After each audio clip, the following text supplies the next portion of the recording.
Now let's go back and kind of walk through the basics. So the first thing is like position trades, right? So let's go into, the position trade. And let's just go to the basic beginning of what it is, right? And this is kind of like the breakdown, the diagrams up top. So we have very simple things. Correct price action, daily short confirmation. Seller's volume line breaks down while the buyer's volume line also breaks down.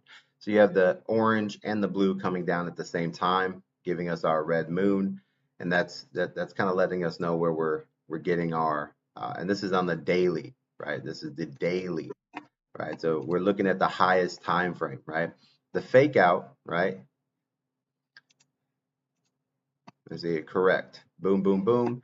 Now we go down to the other side, and are these? Let me see here.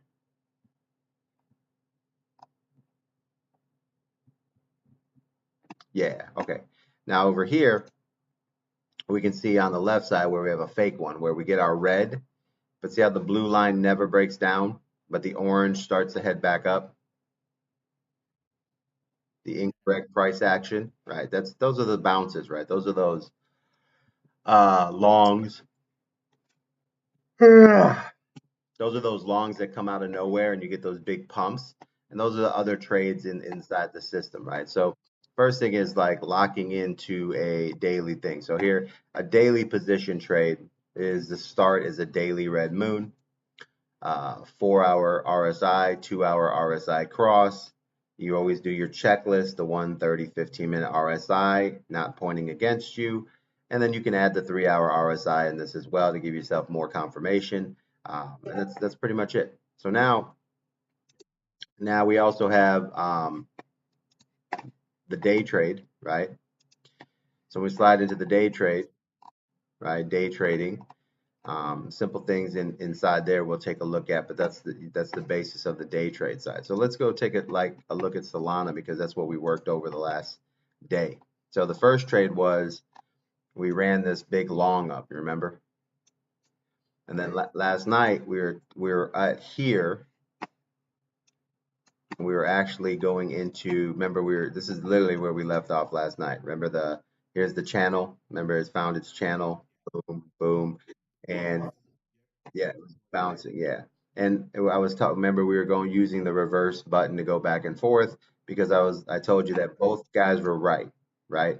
Remember that the top of this price, we put this price here, but remember we said that it hit this price 3 times in a row, basically showing rejection, remember? So we had a rejection, a rejection, rejection, rejection, rejection. And I was like, both guys are right here because eventually it's going to reject and come down, right? So we got that pullback there, which made us some money. And then it came back up one more time and it rejected again. You see how it's found its little zone? And then boom, we started to get what we wanted. So this is what I was talking about earlier, is like both guys at this moment right here while we were inside this trade yesterday, both guys were right. There is a short coming, and the guy going long was also right because he has to hold his position until there's a breakdown, right? Now this short little piece here didn't happen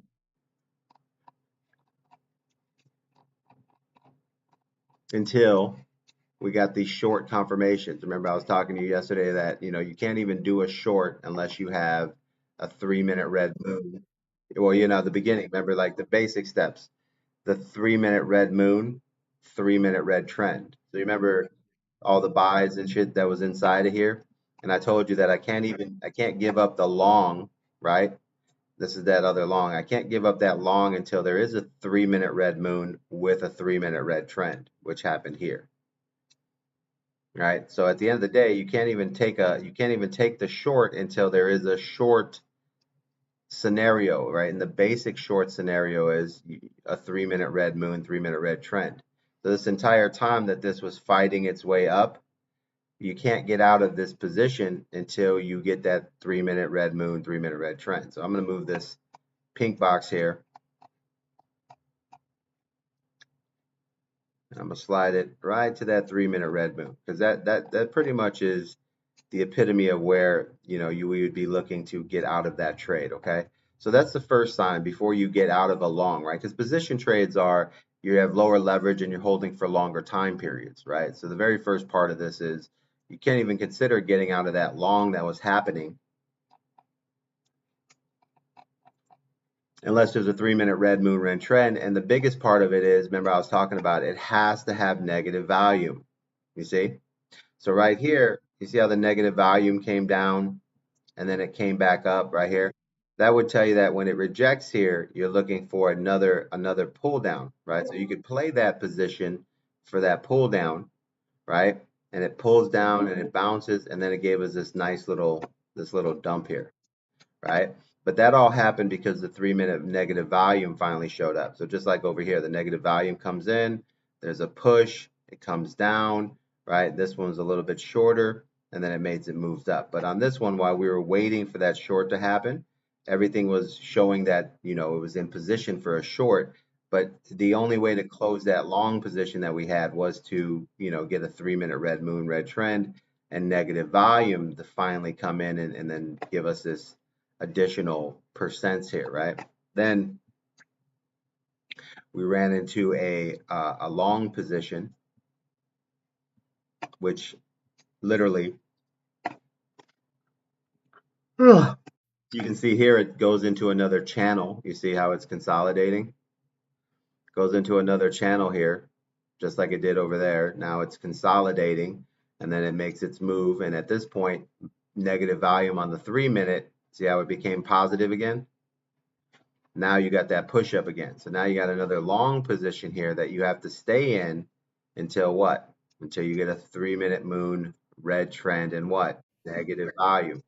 But I want you to look, yeah, I want you to look very carefully at the bigger dips here because what it is notice here, these dips that come out, they happen when the buyers on the price action are headed down. See what I'm saying?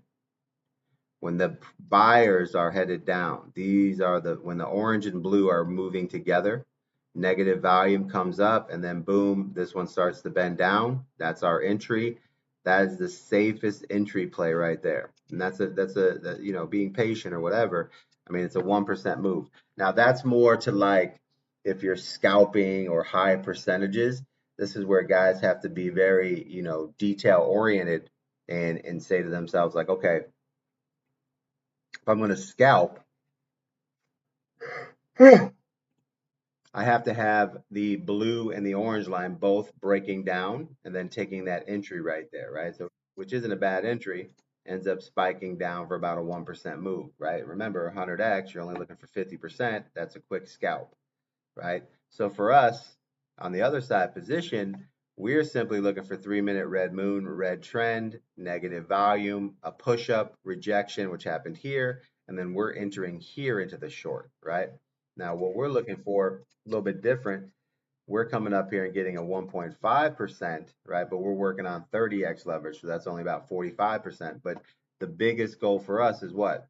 20 to 30% gains, right? So we hit our gains too, but we have less risk and more time to take advantage of it, right? So what I want to look at are the steps. Let me see where I'm at here. 7-1.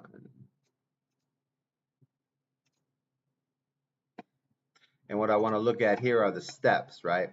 And for us, those steps kind of run the same way when it comes down to it. All right.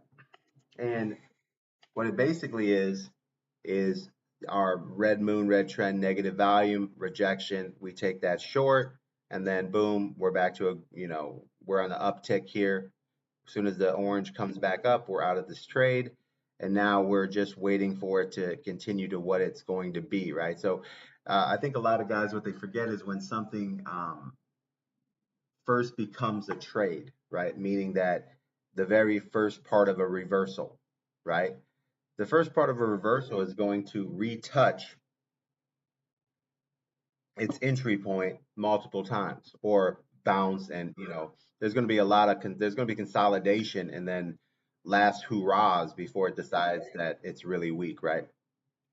So when we got our move here from last night and we got that short, right? We finished the long. Remember, I was in that long last night and then we reversed. I ended up reversing here, and that reversed this one right here that we were looking at last night, Eric. That's that's what this was right here. So yeah, so that's what we got from that short last night.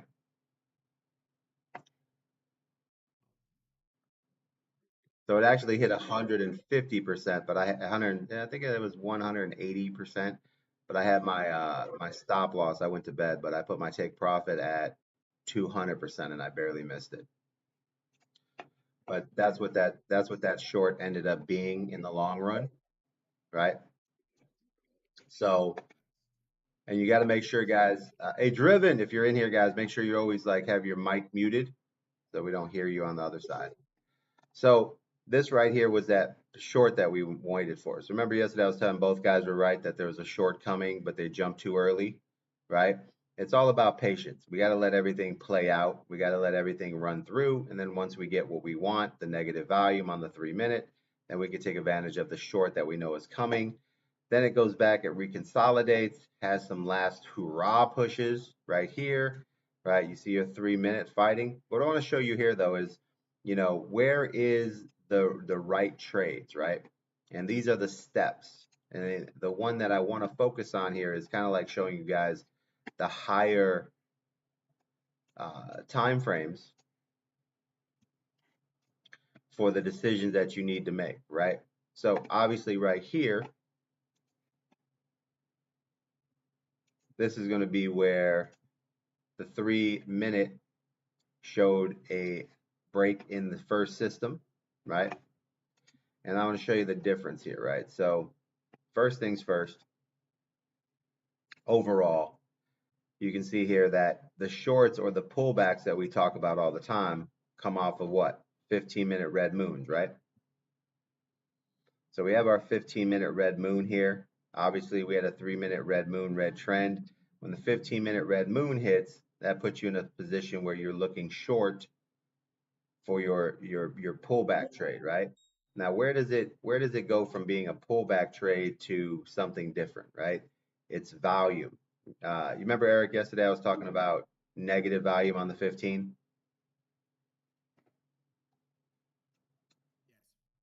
So now there are a bunch of trades in here that happen, and depending on where you're at, is the higher the leverage, the more trades you have in between here. But as a position trader, what you're marking off is basically the best time to decide to take the safest short position or preparing for the next position. So always think like this. It's always going to have a double move, right? A double move meaning it's going to get to where it looks like it wants to do what you think it wants to do. It has a last hurrah, and then you get into the position that you want to get into, right? So the first move it has here is where we notice that we get to the point where we have red moons, but you can see here the blue line is never really breaking down and the volume is too high on the 15-minute. So these are just regular pullbacks. So pullback. Now the difference between these right here, when you get in pullbacks, this was the original pullback, right? So this is the trade that when there's a pump, right? And these were guys make the mistake, right? Guys make the mistake because they think a pullback happens on every 15-minute moon, right? Now, the law of average, meaning that if you play the pullback every single time, eventually you're going to get the bigger gains, right? So it's kind of like playing the odds, but the odds are in your favor because um, you're using a better scenario of picking your wins. You know what I mean? So in this particular case here, we have the ability to understand pullbacks, right? So this is what I was telling you earlier, like once you understand the trades that exist, then you can understand when you're in or out of a position, what trades are happening, right? That's why last night I was telling you I can't reverse my position out of a long on Solana until there's confirmation of a pullback that is actually a pullback, right? And that pullback happens when the 15-minute volume is negative, okay?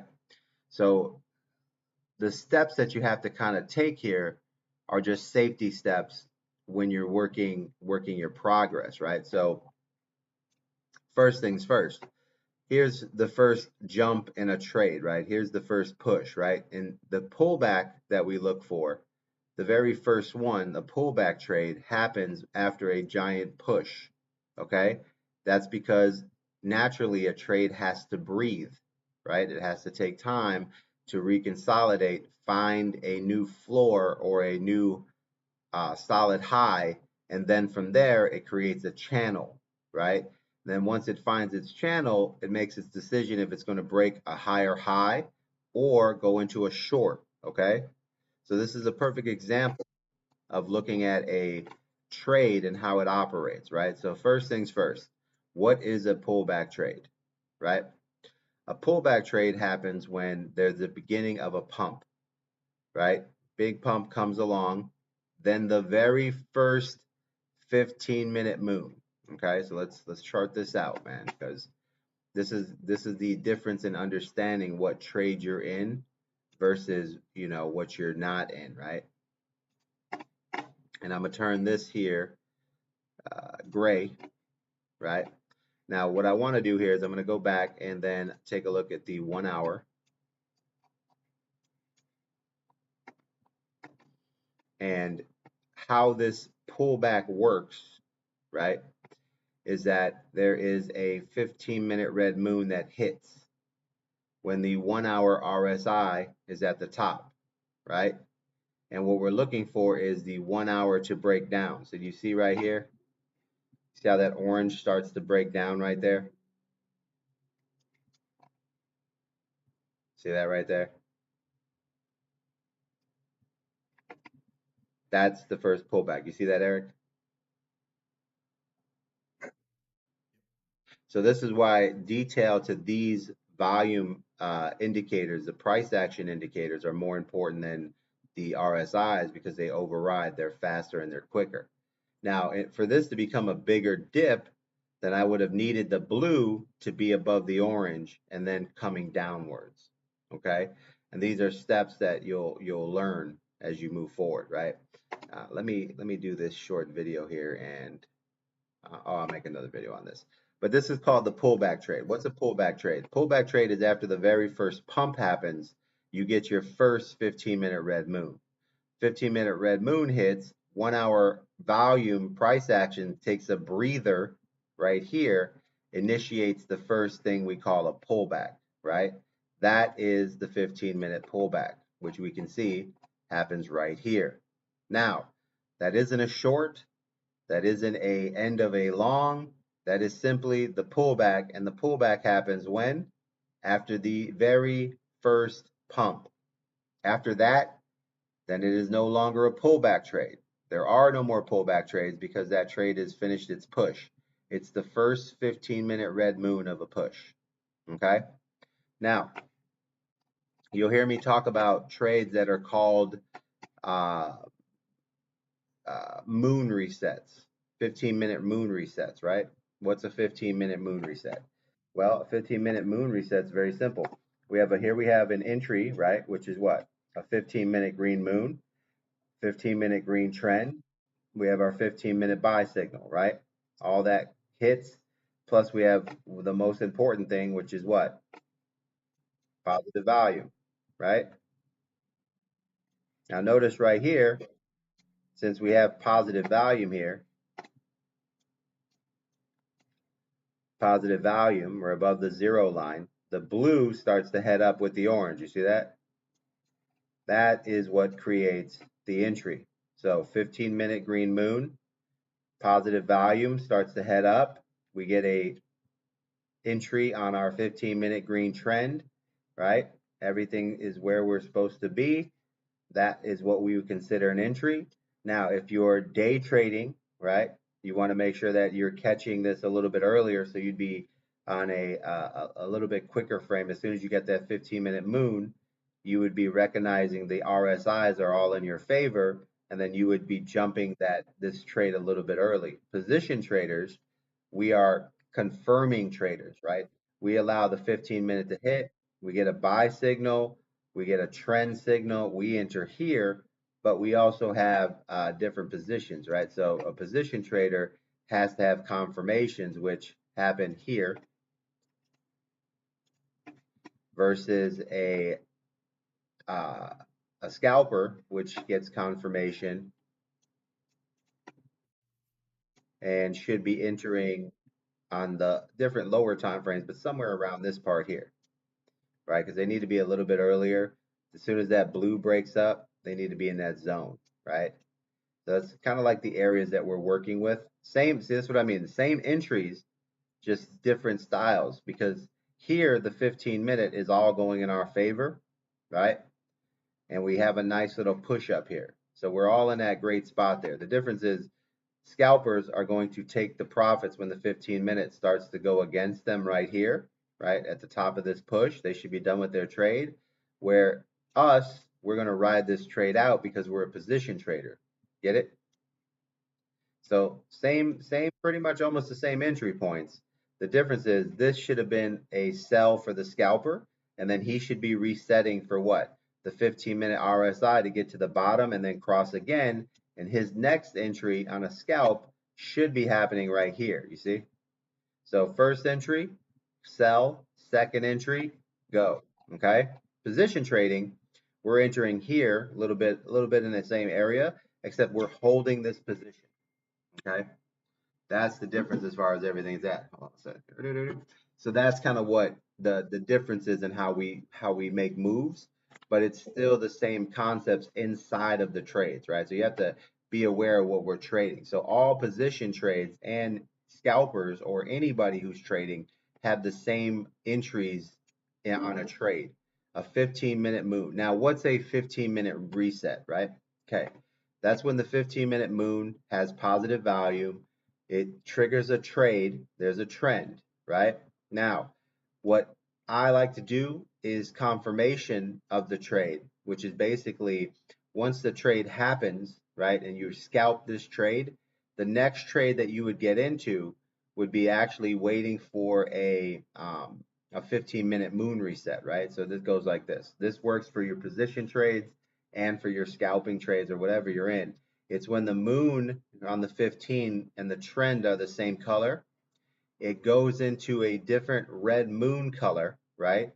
You sell at that position, and your re-entry is when you get the moon back to the same color, right? That's a moon reset. Green moon, green trend, red moon, green trend, back to green moon, causing another entry, and then that's a hold there as you rotate through until you get an end result, right? Which is basically going to come back down um, on the next move or push all the way until you start getting more of a reversal pattern, which is this is our 3-minute red moon, red trend area, right?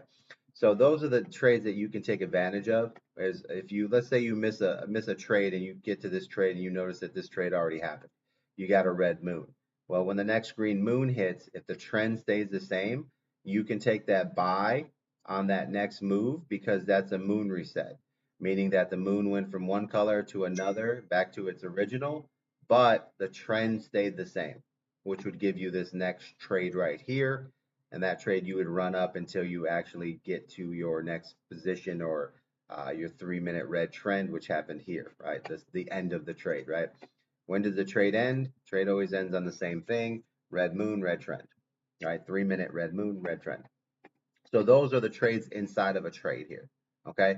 Now, as position traders, this is the trade we were actually in last night.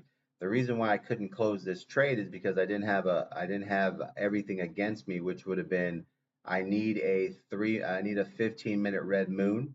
That's my first pullback trade.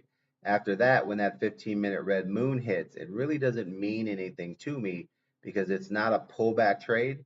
It's basically just a sign of breathing. Now, this particular point of breathing didn't have a lot of pullback, and then it went back to green, and we had another push, And then finally, when we got to this point, and I got a 15-minute red moon, this one was set up a little bit different because you remember at this point, the 1 hour RSI, the 2 hour RSIs, and the 4 hour RSIs were exhausted. So they were setting up for a B trade. You remember that?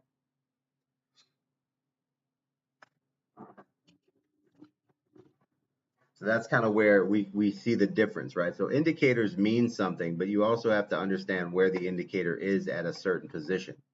Now you have to be aware, like, where is my indicator currently, and what, always think about having three confirmations of the decisions that are being made on that particular trade, right? So first things first, every time there's a push, you have a first 15-minute red moon and the 1 hour RSI being exhausted. That's your pullback trade. Okay. Once that's over, we move to the next trade. So let's go over to the 1 hour. I want to mark that out for you.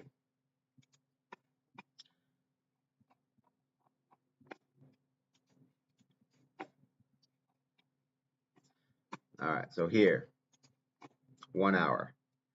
This is the first time that the 1 hour got exhausted. We're going to turn this white because the 1 hour. Let's see here. And the second time the 1 hour got exhausted, it is when it went high and it rejected and started to come back down right there. And these are the 2 points of the 1 hour pushes and downsides, right?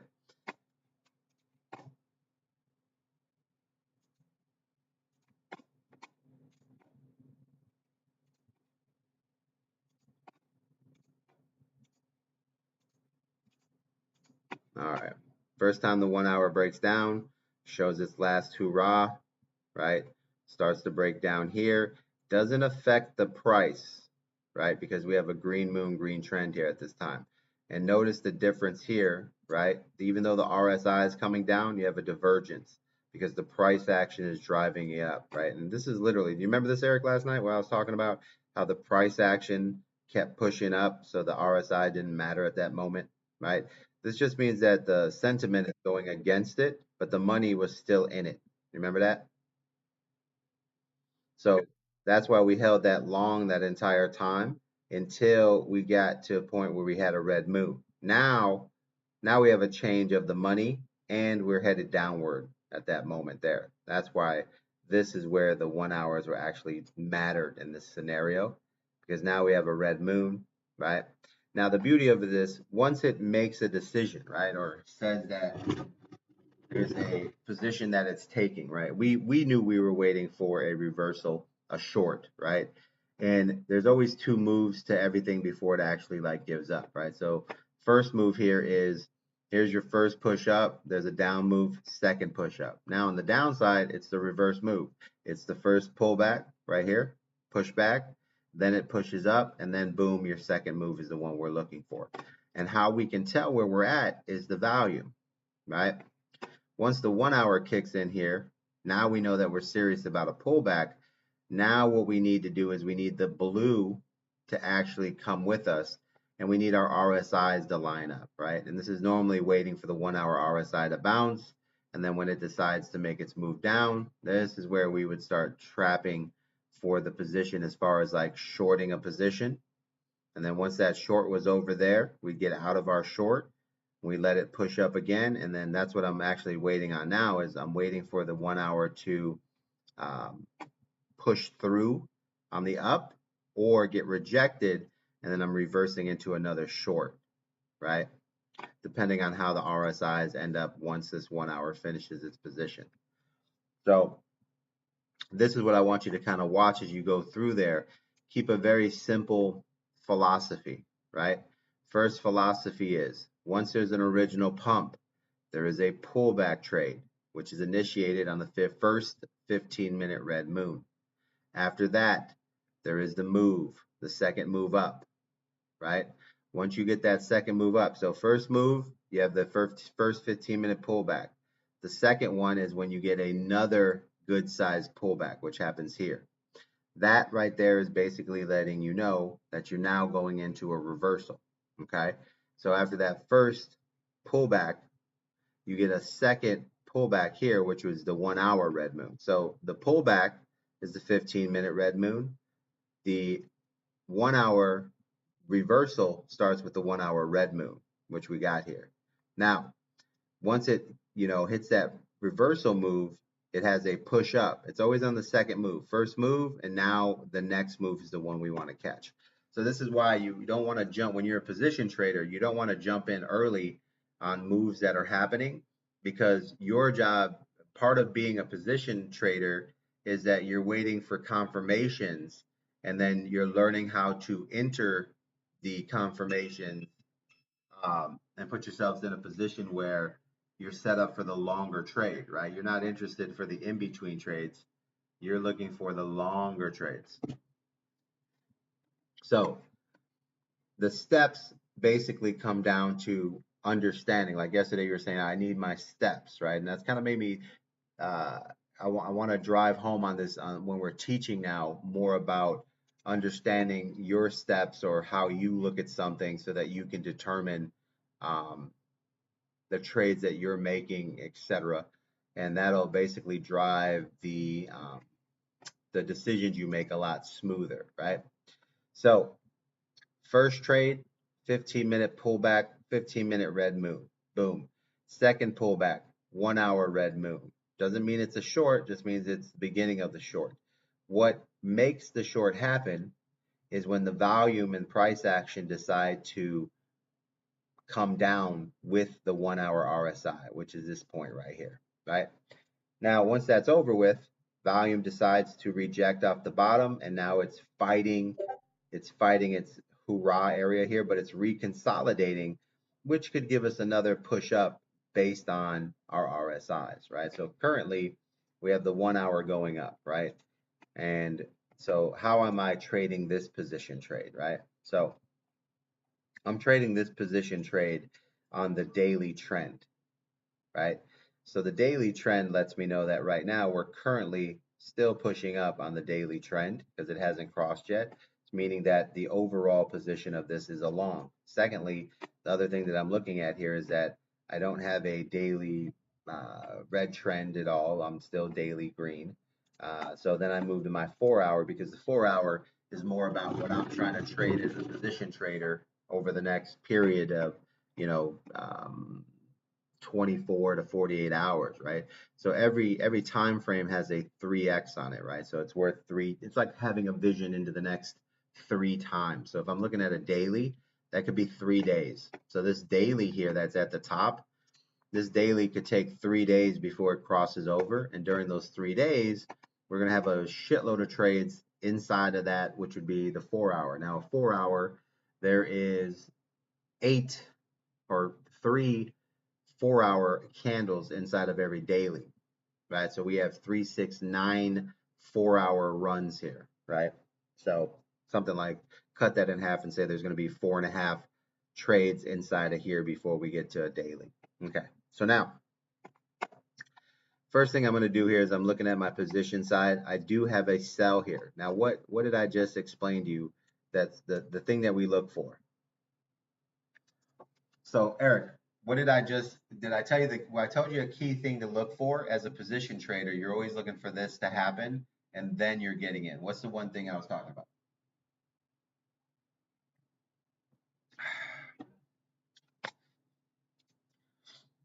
Anybody?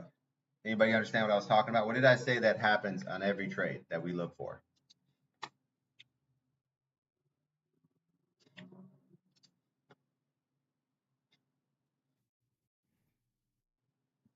There's always a double move, right? Okay, so now I've seen the first move, right? So now I need the second move to happen.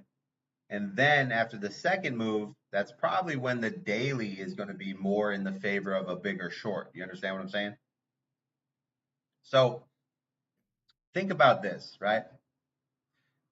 How we do a 15-minute pullback, right?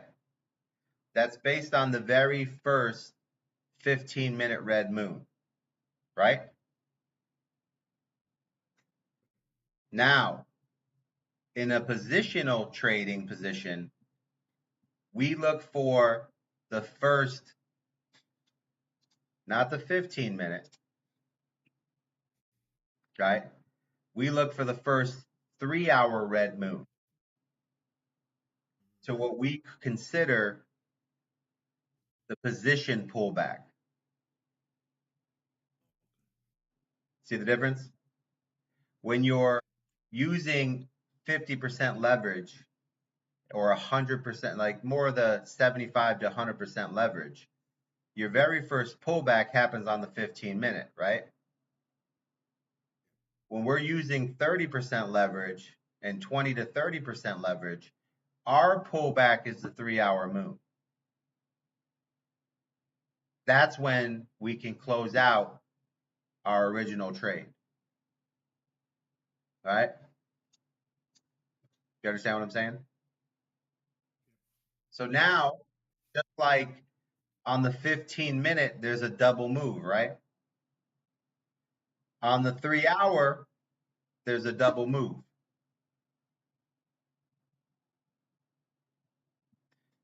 Here's the first move. Here's the 3-hour bounce, you see? Now, I'm going to play the 3-hour second move long here until I get a rejection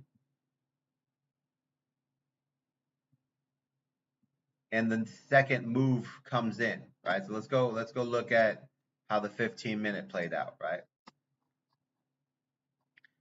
This is the beauty of the system. The system works the same way on scalps and positions. So you're not learning anything new here. You're just using different leverage and you're holding longer and you're just using different time frames. So here's the first move, 3-hour green moon, right? 15-minute green moon, right? 15-minute buy signal, 15-minute trend. What do you have? A long, right? Now I'm going to mark this here. I'm going to put this right in here. Now I'm going to make this green. Make it thicker so that we know where this started. This position started right here. 15-minute moon, 15-minute trend, 15-minute buy.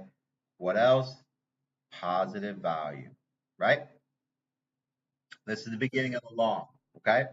Now, first pullback, 15-minute red moon, first pullback opportunity, okay? What happens after that? It digs down, the orange goes down to the RSI bottom, and then the RSI finds its way back up, and it pushes all the way to the top, triggers a green moon. Then RSI comes back down, has a little bit of a pullback, not as much as the first one, right? Because now the blue is above, but see how the blue doesn't break down here? So now we ride that all the way across until the blue breaks down, which it does right here. Now here's the weirdest thing, right? Ready? I'm going to blow your mind right here, right? You see how the blue comes all the way across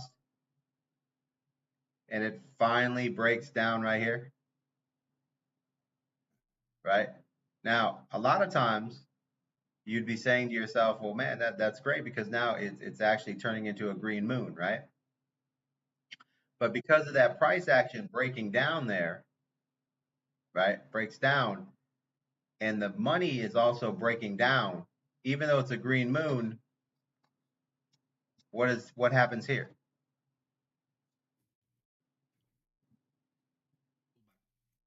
Yeah, it's pulling back because even though we got a green moon, the money is going away. See? This is why focusing on the RSI, never trading against it with the money is the key. The money is already headed down. The RSI starts to come down. We know that this is a pullback here, right? That to us on the overall starts to let us know that that's the first move to the next move, right? First the pullback, then the green, we're back in possession. We need the blue to cross back over, right? And then we start on the next first move down, right? Boom, pushes up one more time, and then we get our big short, right? Go back to our 3 hour. We're in the same scenario, except it's going to take, two more days, right?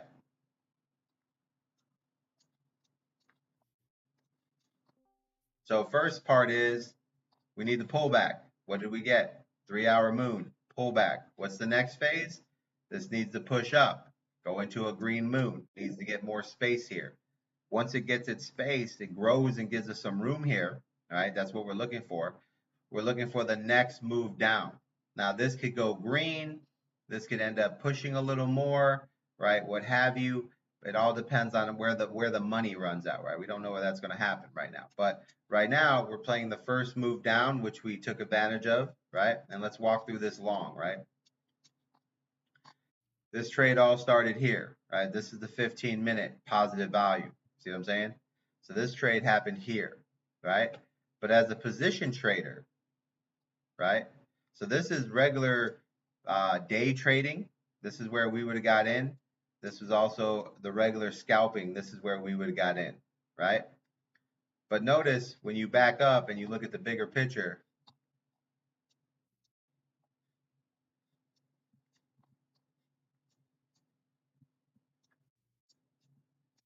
notice where the trade actually really started.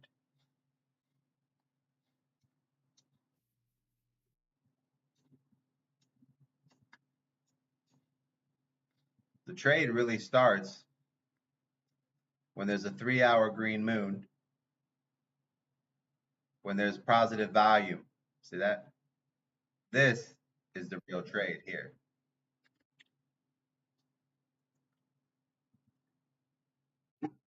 See what I'm saying? Knowing where the trade begins in real life is the difference between understanding what trade you're in. That makes sense now? So now when I look at this trade, the basic concepts are simple, right? Where's my first red moon? Here. What did I get? My pullback. Get it?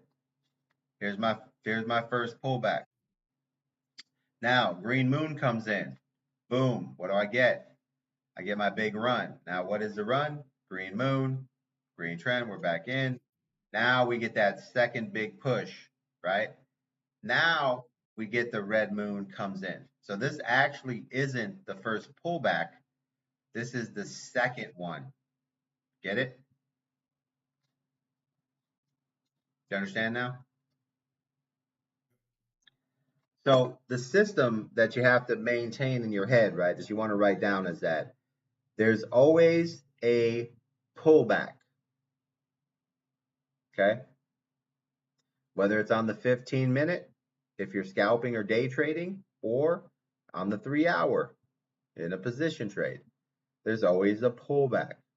Okay? After the pullback, the next time that happens, it's considered the first move of the position, right? So if you're in an upward trend after a pullback, the next time you get a pullback, right, that triggers like that, that is considered the first leg of a reversal, right?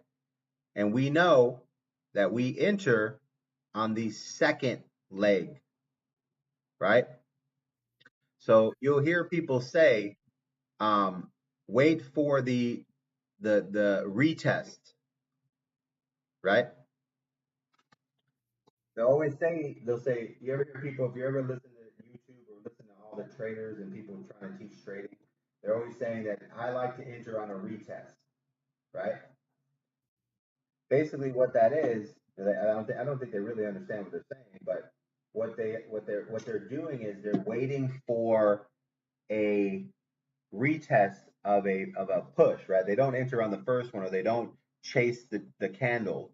What they do is let the first move happen, and then when it retests and finds a solid position to hold, they re-enter on the retest, right? So this is why that second move here is so much more powerful, is because this is where everyone got in, right? Here is where whales got in, okay?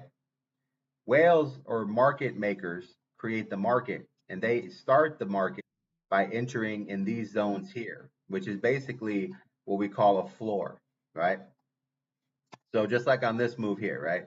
First you have a move up, then there's a pullback retest, then they enter another pullback, and then you get a push up, and then the market maker starts selling off their profits, and they just let it sell off for it doesn't matter how many days it takes them, they don't really care because they need to know that it's at a bottom. So here's a consolidation. It now seeing this consolidation, it doesn't push up, meaning that the money's gone. So what happens? The next dump happens. So right, remember, so here, push up, here's the first move down, here's the second move. It tries to fight and create a long, it has not enough money, comes down, consolidates, gives up on the first move, right? Now it consolidates, and most people would think here, retail investors would say, hey, this is a great time to enter this position, right? But do you see a 3 hour green moon here? Do you see a 3 hour green moon in that time frame? Not at all. That's is where most people would dump their money because what do they see? They seen a push, they seen a retest. The second push, this is weak, comes back down, consolidates, starts to move again, right? These are baits. These are people buying at the wrong time, panicking and selling. Then all of a sudden, this is where the big boys started selling. It bounces. The people who didn't sell on this first move, right? Once you understand what people are thinking, this will get a lot easier for you. Once you see this first move here, the big boys start selling here, and you see this big dump. Then people who don't understand where they are in a trade think that this is the retest, but this trade has been happening for days. So they buy here because they're like, oh, it's a retest, right? Trades happen at different points of a trade's lifeline. And if you don't know where you're at in a lifeline of a trade, then the trade you're thinking should happen doesn't happen, right? And that's why you're confused a lot of times because you're making a trade based off what you've seen, but you're not looking at the whole picture, right? So when that pullback hits, right, this is actually the big boy selling and then it bounces. And this is the sell off from all the people that didn't get their original down because now they know that the big boys are getting out. So now they sell their positions. Now you get this pullback, and then people who are not understanding where this position or this trade's life is decide that that's just a pullback, and they start buying this up. It pushes up. Some guys are doing now. Remember, you got all types of traders. You have scalpers, day traders, position traders, right? So scalpers are selling over here because they've already made 100, 200, 300%. They're out. That's what they wanted. Then all of a sudden, it starts to, those guys start to disappear, and the day traders made their money with their 50x leverage. So now everyone, pretty much just picked the bones clean of it, and now it hits its big pullback where it should have been originally here if there wasn't people buying at the wrong time. This should have literally fell to here in the very first move, but people didn't know where this trade was. So this is what creates opportunity, right? Now, the reason why we use these 3 hour trends and moons is so that we don't get caught in the middle of these feeding frenzies, right? We want confirmations, right? So during this feeding frenzy, right, you could get into your short position over here and you could ride your short position out literally all the way through until you get your confirmation. So your confirmation is negative volume, right? So no matter what you're playing, there's going to be a negative volume piece in here. And I'll show you guys on the other time frames that would trigger you to get into this position of a short, right?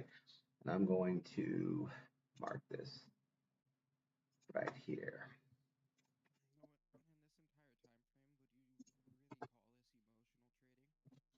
Yeah. So I mean, it's not emotional. It's kind of like um,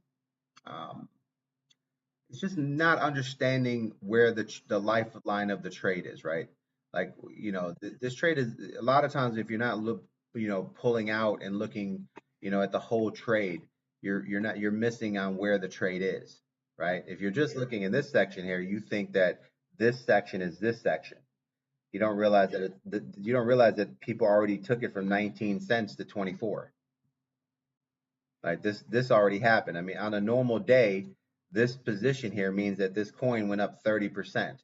Whales eat at 20 to 30%. Okay, that's where they get out. So a trade on its normal basis of any type of big push, a 30% move is a fucking massive move.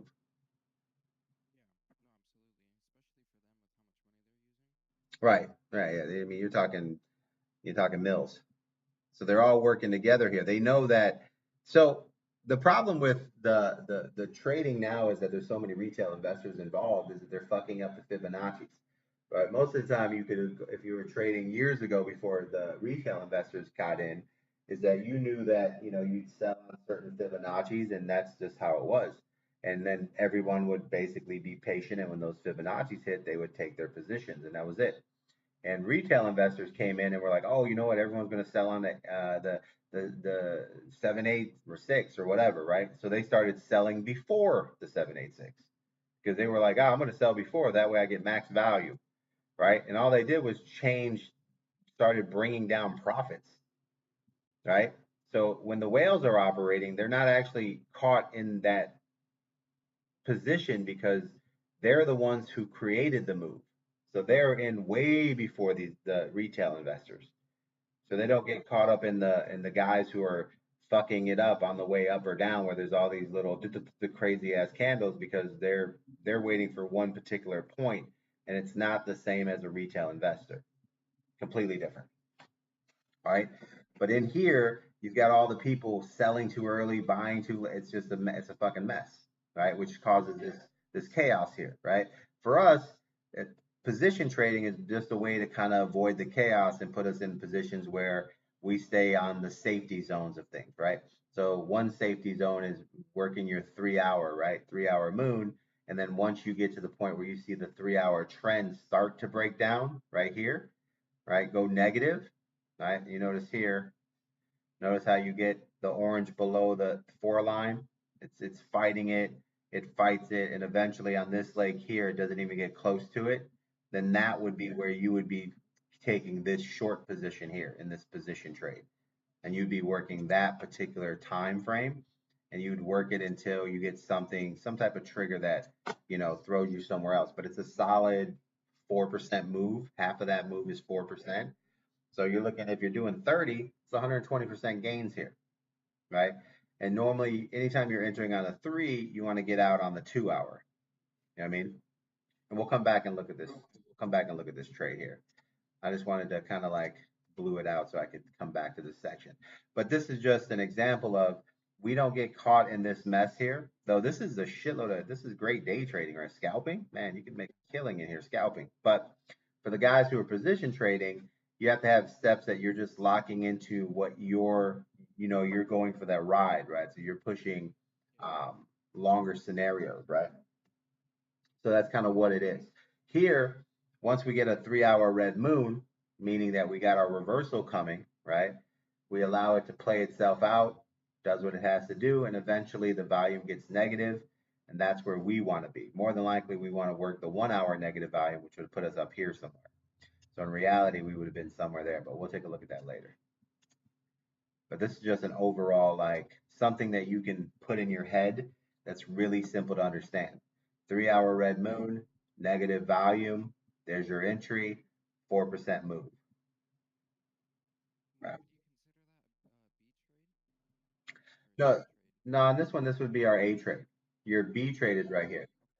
Yeah, your B trade happens here. So the B trade is basically going to happen if you're position trading is when you first get the 3 hour move, right? Because you're going to be up here somewhere trying to get in through this mess, and then you would be taking profits when you finally see this hit, and then you would be out of there because notice here your 3 hour is fighting, and then finally it breaks up, and this would have been where you would be considering getting out. So this would be your B trade here, right? Once you go negative volume, right, which is on the right here, that's where you get to A trades. So, and always keep in mind the double move, right? So you see here, we get negative volume here. See the first move down? It pushes up, and notice that when it comes back down the second time, we don't break our negative value. See what I'm saying? So one move down, yeah, comes back, fights it, comes down negative, fights it, and then finally here, the move down pushes up, and now we break negative, which would have put us here in A trade somewhere in this zone here. Yeah, and being cautious and waiting for, the positions that like play out. They don't hurt you because this is still a 6% move. See what I'm saying? So no matter what, you have a 4% move here, right? So that's why when you're a position trader, you can be very patient for everything to trigger to tell you that it's okay to do what you think is going to happen. Which for me on the position trades is, once you get a red moon, that's a B trade scenario, right? The only thing I need to know on that is that I need my RSI to bounce one time, which it does, and then right here I'd be entering my B trade. Then if I take it down, yeah, and you see how it doesn't break up here. It doesn't even reject. I would ride this down, and I'd keep riding this down until I got to here and I hit my money that I wanted. And then the 3 hour, you can see the 3 hour fighting, and then finally when the 3 hour hits the bottom, it starts to move up, and that's when my money starts to move up too. I would be closing in that position there. Plus I got a buy signal. I'd be out of there. All right, now it doesn't.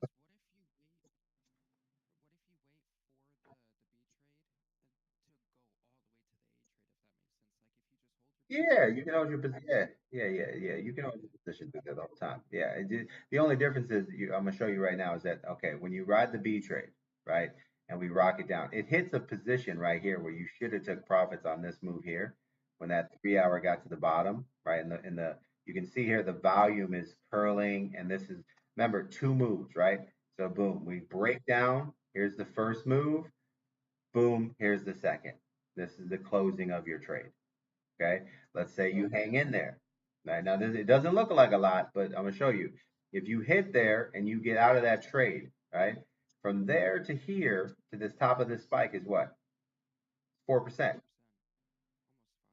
Yeah. So if you're using a 30% leverage, you're talking 30, 60, 90, 120%, right? Now you can hold this trade the entire time, but you're going to be giving up 100% profits when you should have took this profit here, right? So watch the move, right? Blue goes along, you get in your entry, you're waiting for the money. It bounces, hits here, and starts to head down. You enter here, okay?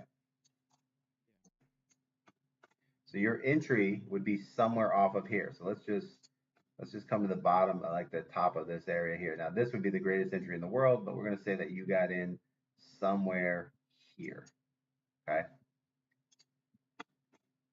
On this candle, right? Because you're watching your money, you're watching your RSI, they start to break down, you get alerted, you would be picking up somewhere on this candle here. This candle has a big dip, you wait for it to pull back up, you get in somewhere here, right? Very simple. Now, from there to here, which is this bottom candle here, just on that move alone is 3%, almost 4. So if you're running a 30x, right? What would happen there at that point is you should have took this first plummet here, which would have gave you your 30, 60, 90, 120% gains, right? So you hit 100x, you're out. Now you're waiting because now that you know that this is a B trade, you know that this is going to go eventually into an A trade. So you're stalking it, right? Now that you know it's weak and wounded, now you know that you got this trade for the next couple of days, maybe, right? Because now that first trade hits, you take advantage of it, and now you see the money come back up on its first pull down. So that's the first move down, and you see it start to come down again here, and you jump in again and grab another 3%. Right now you sit back and you're like, all right, now I'm going to wait for that money to come back up. You see it starts to come up here, and once again you're in the same position where you can enter another trade in here if everything else is looking the way you want it. Me personally, I always know that there's what two moves to a trade, and then your partials.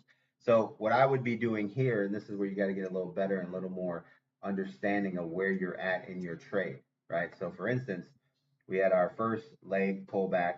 This is our nice trade that we get in and make a, then we take advantage of that next dump.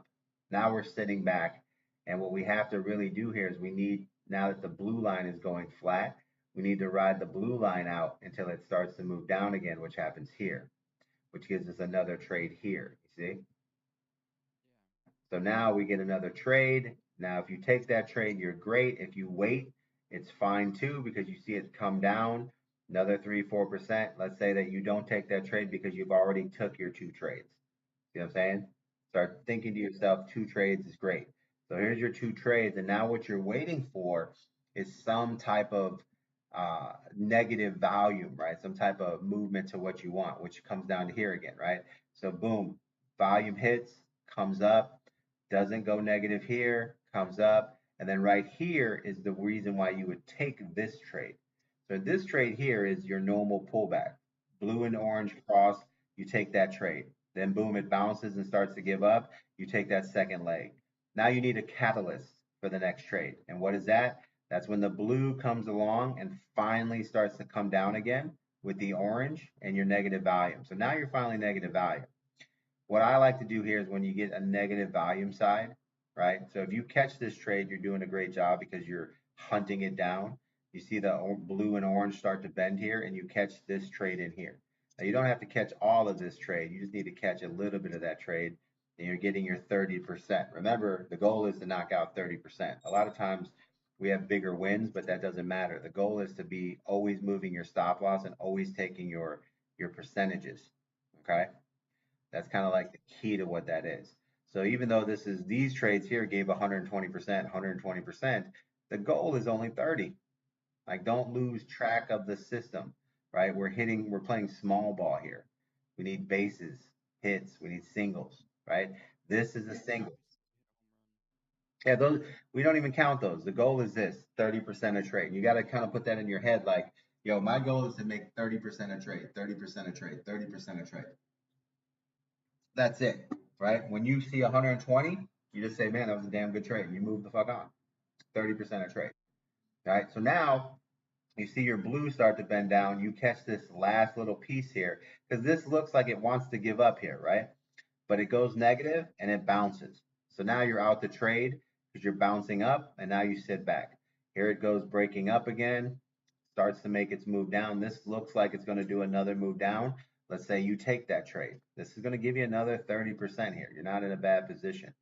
Now you go back. Now you're above positive volume here this entire time. And as you're working across, you're realizing that now it's rejecting again. And you say, okay, I'm going to take this rejection. Now you're in here again. See what I'm saying? Now you're getting your trade again in here. So this is what I'm saying, when you guys are being overzealous or tracking a trade, it's not like you're in a bad position if you're being patient enough looking at everything line up for you. This wouldn't be a bad trade if it bounces right here and starts to head down because you also have the 3 hour headed down. See what I'm saying? So you have a 3 hour moon, 3 hour trend. You have all that in your favor. So this is where, taking this trade here isn't a bad idea. And then locking that in and say, okay, I'm going to hold this trade until, I see something different, which would be basically a cracking of a green moon or something, right? And you run across. Now, the ideal to avoid the madness of all this in between trading, right? Kind of like remembering the steps that you want to take come down to basically, let me take a look here real quick while we're watching this finishing trade. This trade is coming to an end. Okay. All right. So the ideal is to understand where you're at in a trade and then start picking out the safest, longest plays you can make, right? Which basically here would be just to sit back and say, okay, I'm going to watch I'm going to watch this movement happen. And instead of, going after those positions, but that's how you work a day trade, right? These are day trades in here. Boom, boom, boom. You're working this trade. Boom, day trade. Boom, day trade, right? You get in this trade here, day trade, stays locked in. Next thing you know, you get paid. Now, as a position trader, we're looking for a little bit of a difference of how it like lines up, right? And that comes down to here. It comes up, rejects, goes negative, comes up, goes down, and notice here it's lost its volume. You see there? Push, push, push, push, right? First move, second move, third move, shit. This is where we would get into a position trade. This is the safest trade. See the weakness? Boom, boom. Yeah, it eventually like it rejects here, right? So if it was going to turn green, right? That's the first rejection. So it's going to turn green, it'd be here. Comes down, shows us that it's not even halfway there. Comes down, can't even break that. And then on this move, when it moves here and it shows this complete weakness, this is where we would say, all right, this is our guy. That's where the safest position trade would happen, right?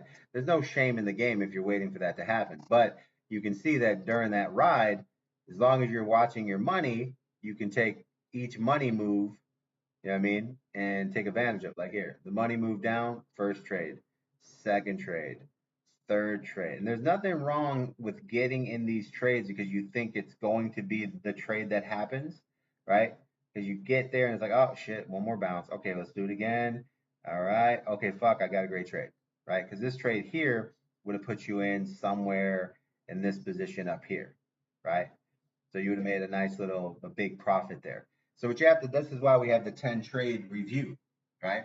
Is because you have to understand is that if you would have done this and you've been like, all right, here's my first red moon. I'm in a trade. Trade one, 100%. Boom. I wait for the RSI to come up and the money bounces here. Trade two, boom, 160%. Boom, I'm coming down, pushes up. Oh, trade three, 30%. Do, do, do, do, do. Pushes up again. Trade four, 30%. Boom, boom. RSI comes all the way up. I'm waiting, and boom, I get a rejection. Okay, I take it. Boom. Next thing you know, boom, 400%, right? Now you come along. Now you got these four trades. You got two 100s, 130, one 400. You end up in this big ass move down, and now you're locked in here. And all you're doing is riding this out into that moon hits. Boom. And now you've picked up this nice ass trade, right? What a lot of guys do is they make the mistake of judging their trades based off a trade, right? This trade solid 30, 60, 120, 108. It's a 200% trade here, right? So that's where guys are missing the ideal of what they're doing is they're not taking 10 trades in a row going, okay, how much did I make? They're looking at one trade going, shit, I lost 20, and they think that's their day, right? Yeah, it's 10 trades. You have to have averages. So if you would have been here trading these trades every single time, working it down because you know what? You're in a downward trend. You have a 3 hour moon, right? You have a 3 hour trend. You're in a good spot, right? So you already know that this is the reversal right here on the 3 hour. So now you're just riding it down the entire time, working your way over, and you're like boom, boom, boom. The next thing you know, you end up catching this guy here, and you crush it for a big ass move right there. I mean, that move, if you're tracking it properly, would have easily been a solid 300% right there. Yeah, 10% easy.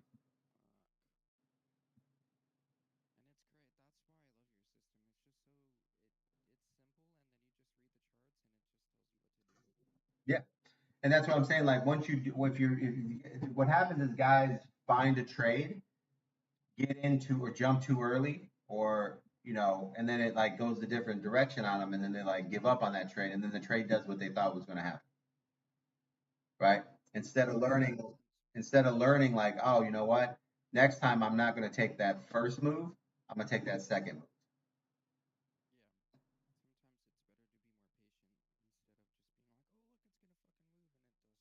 Yeah.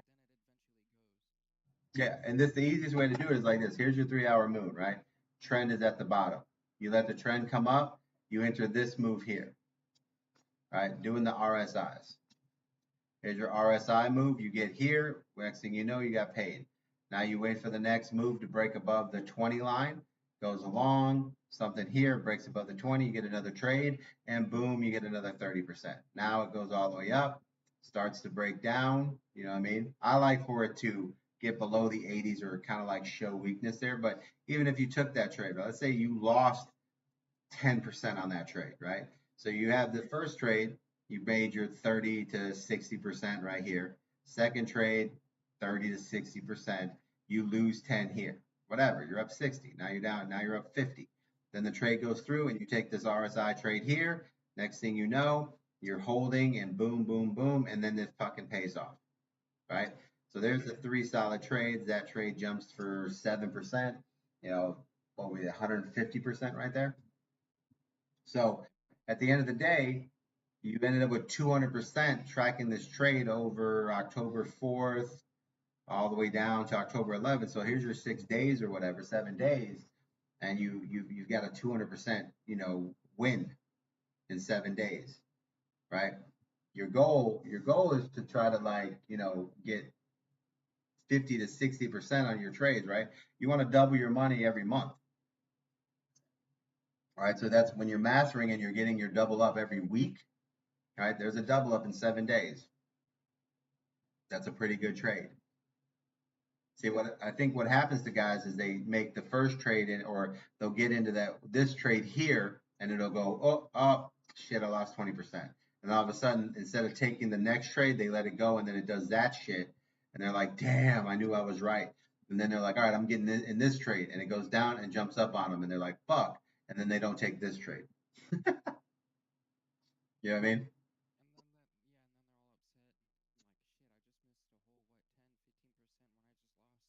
Right. Then they revenge trade, and then don't realize that they're heading the other direction. You know what I mean? But that's why once you find the position trade and you know what's happening, you just trade that position trade, right? What's the position trade? We have a 3 hour moon right here, right? So going back to the original trade, like we were looking at earlier, right? You start off with your green moon. Boom. This is the first pullback trade, right? There's a reversal right there. There's your 3 hour moon, right? Simple to trade, right? So maybe like picking a time frame, right? So you guys should, like in position trading, use the 3 hour. 3 hour moons, 3 hour buy, positive volume makes your trade. 3 hour moon, negative volume makes your trade. Those are two sections that you can easily trade and hold your position until the moons change, right? Green moon, positive volume, red moon, sell your trade. Goes down. When's the short happen?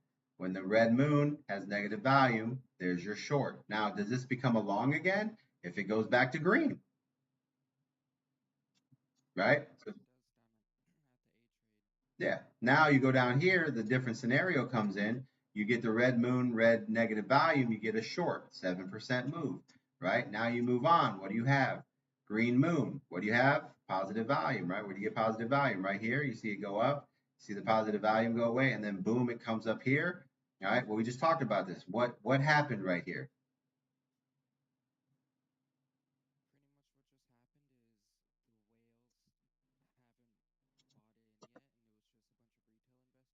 Well, here's the whale, right? What's this move here? That's the first move, right?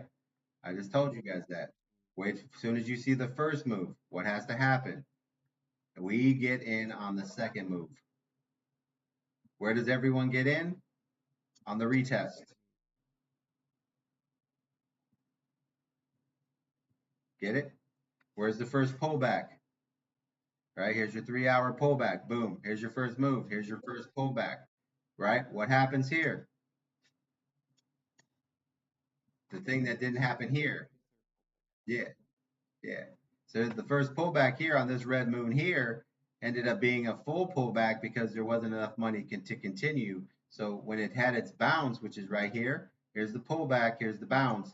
There was no money, so then it paid off in a bigger short. Why? Because it rejected the green moon. You see? Same scenario happened right here. What's the difference? The difference is it didn't reject the green moon. Right? We went negative. We got our short position. We got a green moon. Means what? We're positive, right? We could take off a green moon, right? Depending on your other indicators, right? Once you piece together a green moon, right? And you go and you find all the other indicators that say that green moon is actually going to have more volume to it than it looks like, right? Then you're in the driver's seat there, right? A green moon is popping up because the volume is being bought up by whales. So is there going to be a big move right there? Eventually, right? What you need is for it to show you what's going to happen while you look at it, right? So once you have a green moon, right, you see here, you get a green moon, What am I waiting for? The first move is my money. Pushes up, pulls down. This is my buy because it's the second move. You see that? Or let's say you see this, you let it come back down, it pushes up. Second move is here, right? So either way, you shouldn't miss this move, right? Now let's slide over here. What happens when we get a green moon? There's the push. There's the pullback. Yeah. See what I'm saying? Good time to buy. Let's say that you say, well, let me get positive volume. Okay, boom, positive volume right here. Pulls back. You see what I'm saying? Now you're waiting for the next positive volume. Doesn't get it, hits here and starts to move up. I would be buying here because what happened right there? What happened right here?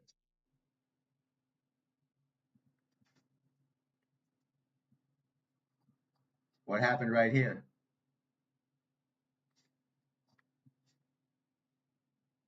This rejected the green moon. This rejected the red.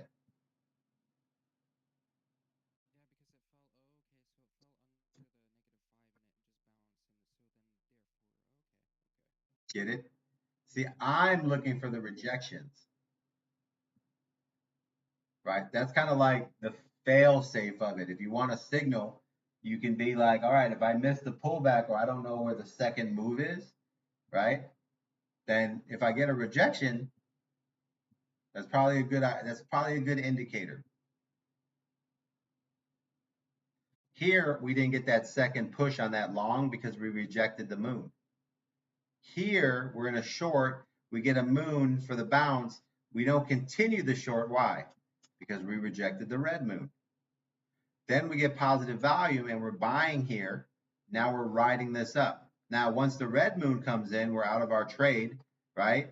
What's our next trade? Next trade happens basically boom, as soon as we get a green moon, because we already have positive value. So now we're in the same scenario. Where are we at? Green moon push, right? Red moon sell. That's what I did earlier. What did I buy? I bought this right here. I'm in a long because of this right here.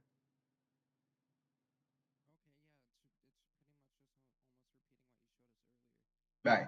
Now, here's the difference, right? The bigger short came when, okay, here, look, see how this is flat? See how this is flat? Right. Now, here's the difference. You see how this pushed up and went flat immediately? See how this pushed up and gave me room? See how it already, this is, you ever hear somebody call a liquidity grab? Okay. Here it's flat, right? But the money is trailing down, which caused that big short, right? Here, the liquidity grab happened already in sync. See the orange and the yellow together? Now, here, the yellow pushed up, came down, pushed up, came down, and finally the blue joined it, right? Right now, I had the blue and the orange do its first move down, and now it's flat, right? Which tells me that more than likely I'm in a good position where since this is still moving up, I could get to this position here and see a green moon. See what I'm saying?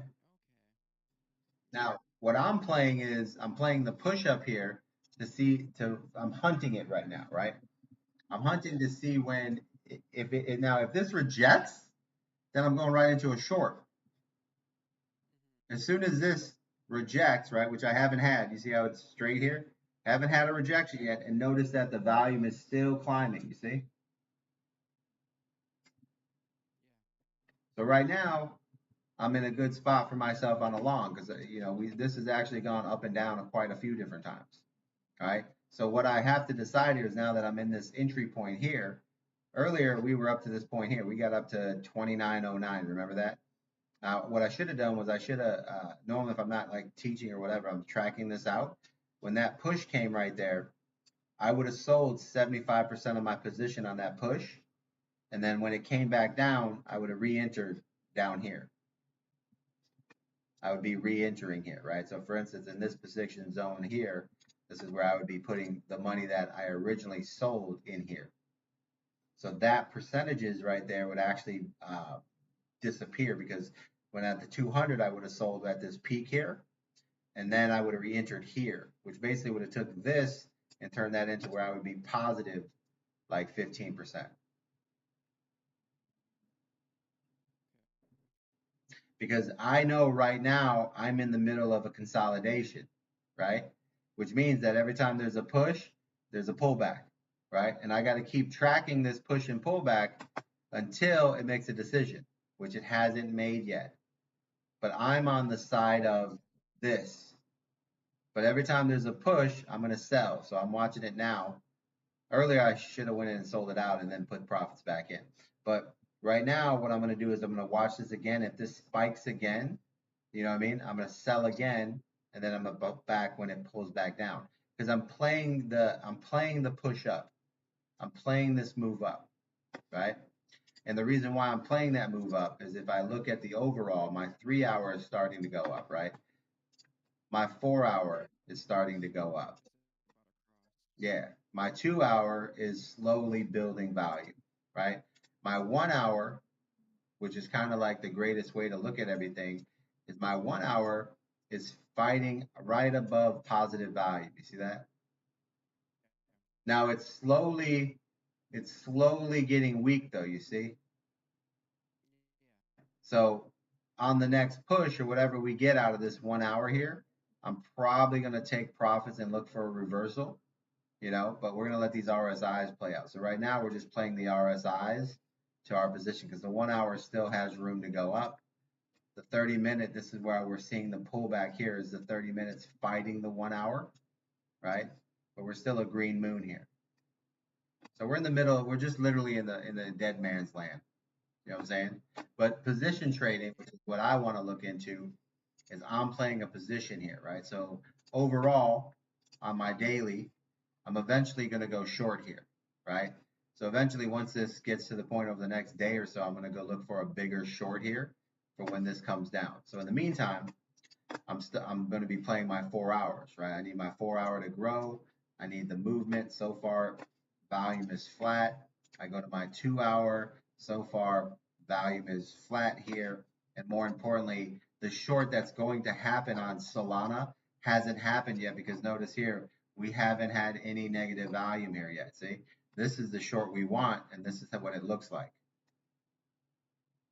But we're not there yet. That we just had our first move back and now it's fighting its way through this position, right? And now what I'm watching is how weak it's getting. So notice here, we're getting these little spurts in price, but we're also getting a weaker money on the 1 hour. See the 1 hour money here? So yeah, so just like how we knew the short was coming last time, here's the first move, the pullback. Now if this gets below here and bounces one more time, if it rejects off that 1 hour, right? I'm definitely going to take that next move and go into a short position here. Because on the overall, my daily is telling me that we're getting to the end of this Solana pump. So right now, I'm just kind of like, I'm in the trade where I'm looking at retail investors, seeing if they're going to try to push this up for no reason. But I'm going to reverse this as soon as we get through this 1 hour push here. So whenever this rejects here, we'll have a solid ideal here. Because right here is where we're getting into. Go ahead.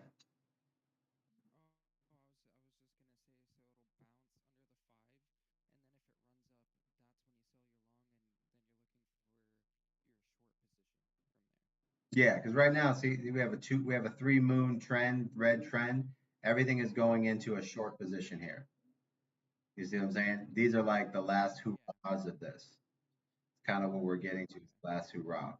So we're just letting it play itself out, right? Which is more than likely going to be okay. You see the 15-minute here? I'm looking for a rejection, right? The 15-minute can reject here, then we'll get one more hurrah to the top, and that's pretty much probably going to be the end of Solana at that point. But see how it's fighting here? Here's its first move, positive volume. Now it needs the second move. That's what we're looking at right now.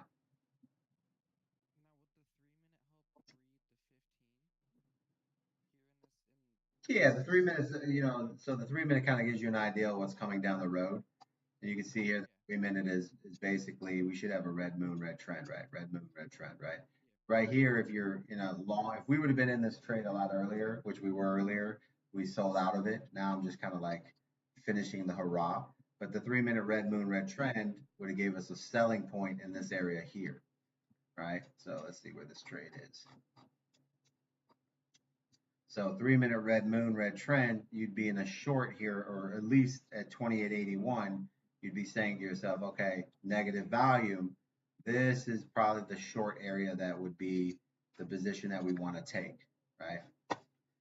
But it hasn't like confirmed any of it because we need the RSIs to confirm. So currently right now, that would be the position where red moon, red trend, right? Meaning that this is where you sell out of your position. So you would have sold out of your position somewhere here. Now, you can't go into a short yet because you haven't confirmed, like the shorts haven't fully confirmed, right? So what I mean by that is, in order for a short, what's the checklist? The 1 hour needs to be going your direction, is it? No. The 30 minute needs to be going your direction. That's going your direction. 15 minute in your direction, yes. So you're missing the 1 hour right now.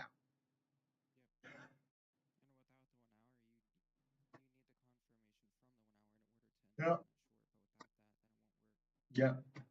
And we also need the main thing. What's the main thing? What's the main pullback trade? 15-minute red moon, right? We don't have that. So currently we're sitting right on the border because we are negative volume, right? See the negative volume? Yeah, it's starting to like it's the trend is starting to push up. But this is what we want to see next time. So once this does this push up and then comes back, that's what we want to see. We love this negative volume right here, right? We just need a red moon. See right here? Negative volume with a red moon. Look at how much we get out of that, right? But this is bending, plus the 15 minutes coming down. So that's kind of where if you took a look at your 3 minute, like you were talking about, 3 minutes headed up here, right? And has a buy signal. So we're right. We're basically at the end of this Solana hurrah. It eventually is going to start becoming a nice solid position short for us. And right now we're just seeing, if it's going to finish its move. So what is this move, right? So back to our 3 hour, right? How do we position ourselves in these trades, right? So we wait for what? 3 hour negative value. That's our short.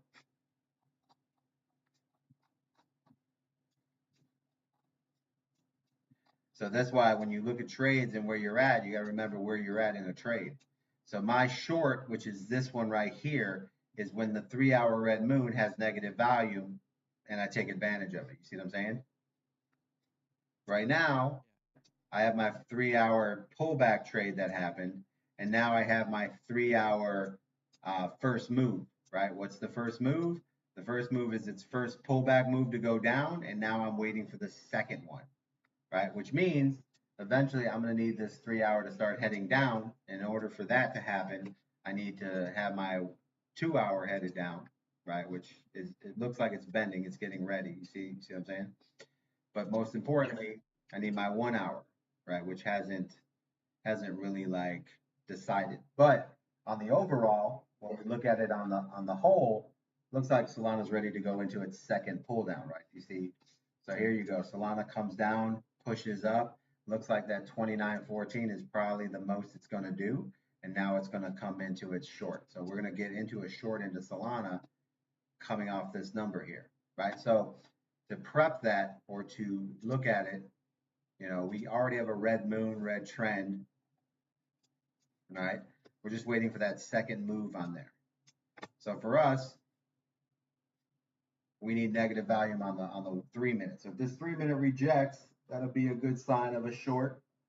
But if it doesn't, then we gotta hold our position. But remember, the main remember the main short that we want, and I want you guys to track this. We're gonna come back to this. The main short that we want is a 3 hour moon with negative volume, right? Which is this, right? How do you get your short? Slide over, go to your 2 hour. Okay.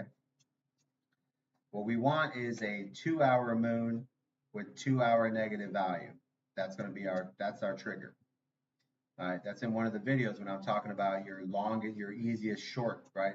It's the biggest pullback. It's a 2 hour moon with negative value. See what I'm saying? We don't have that yet. That's the Solana short that we want to do next, right? The first pullback happened here, 2 hour pullback. Now the bounce. The bounce didn't do too much, right? It was a weak bounce. Got to 29.17, but that's about it. That was it. Now what we're looking to see is if it's gonna what type of bounce it's gonna do here, and is it gonna reject again and take a day or so or whatever. But we're waiting for confirmation of the move down, which we're starting to get. We're starting to see the overall volume start to slide down here. So really all the thing we need is the 1 hour to kind of show us that it's giving up, which it is. Right now we go down to our 30, which is against us. Our 15 is against us, right?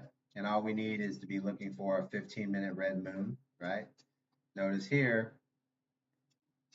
we got a bounce, right? Didn't come close to it. So now it's still in the other direction.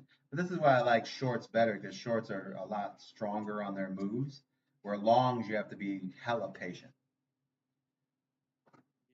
Like here, for me, playing the short, so much easier. Why? Because I could have picked the 15-minute green moon. When it pumped right there and started breaking down, I could be in a short up here.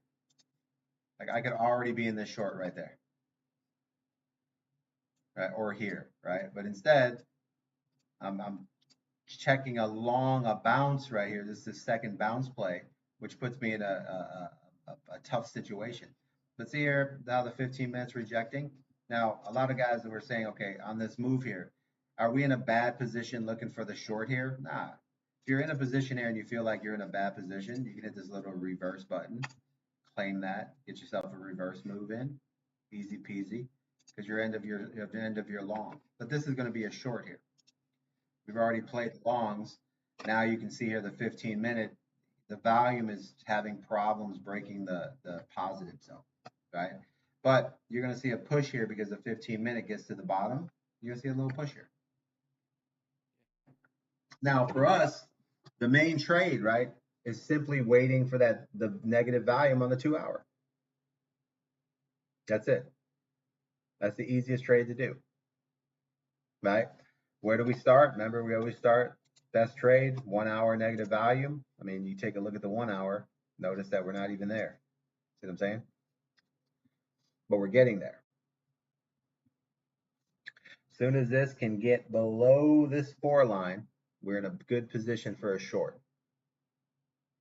Now, what makes me confident that we're getting into a better position here, we're starting to finally work our way there, is we have a 2 hour, 3-minute, 5-minute red trend, and the 1 hour has a red trend, right? So we're getting to where it's starting to finally show that it's getting weakness, right? And the bigger time frames are the ones that show you weakness, right?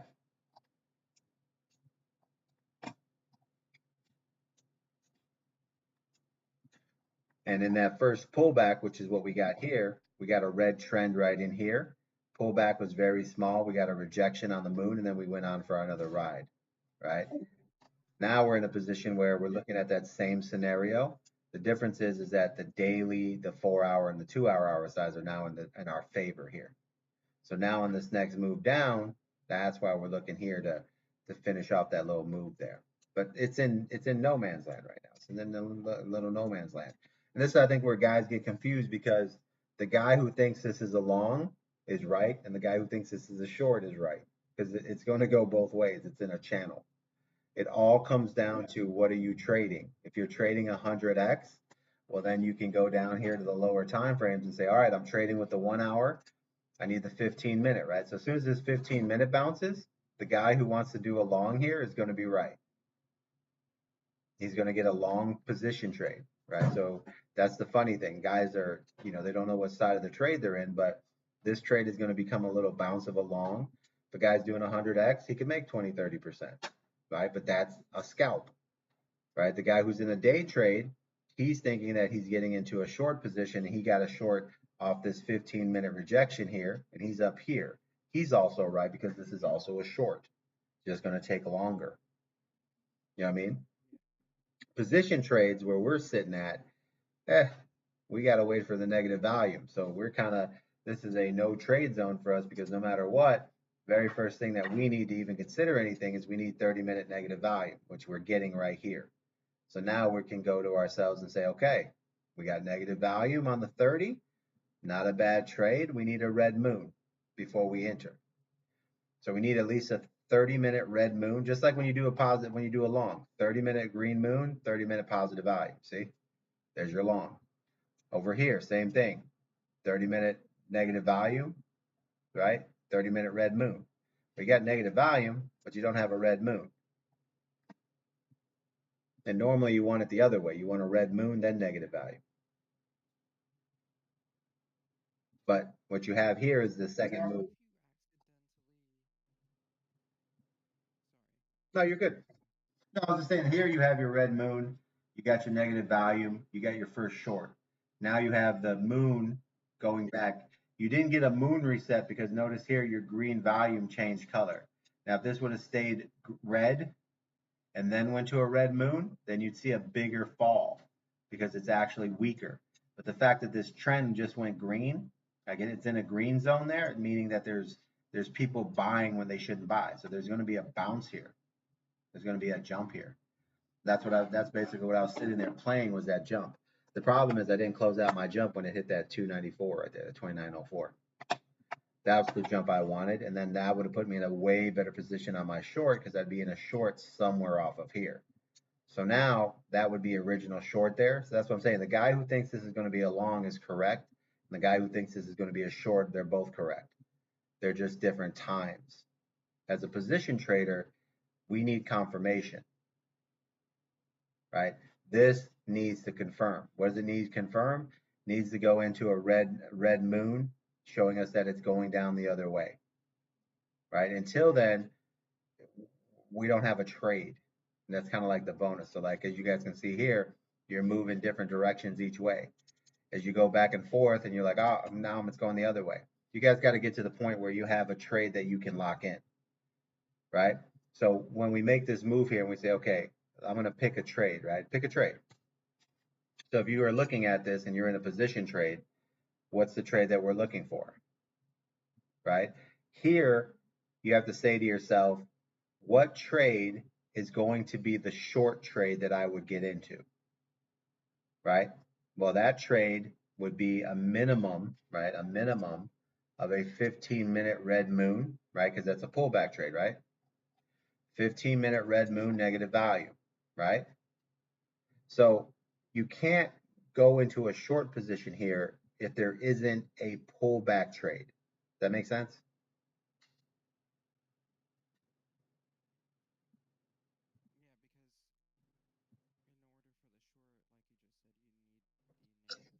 Mm-hmm.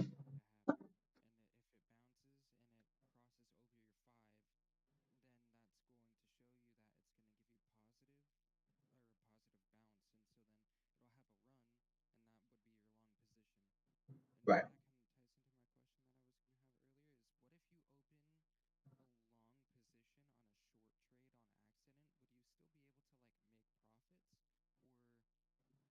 Yeah, depending on where you are in that trade, right? Yeah, that's why guys get confused. This is where I want you guys to start, deciding on what is your steps, right? For me, if I'm in a long position, right, this long has to stay along until the basic pullback. What's the basic pullback? A 15-minute red moon with negative value, right? And I need the checklist. I need the 1 hour, the 15, and the 30 all against me. Right now, the 1 hour is headed the other direction, so it's not against me. Right, so just on the checklist, the long here, right? See how the one's going up? The long isn't over yet, or the bounce, or whatever we're in. Right now, we're in a bounce. Now, the short that's coming is the one I really want to do, and that's the one I'm waiting on, right? This is it's going to be here when we get negative volume, but that could take another 6, 8 hours, right? Because we're getting those signs of weakness, but that doesn't mean that it's not going to build momentum down here, and then all of a sudden people say, you know what, hey, Solana's on a, because you got to remember there's already a pullback. Look at this pullback. So right now we're in consolidation. This can go either way, right?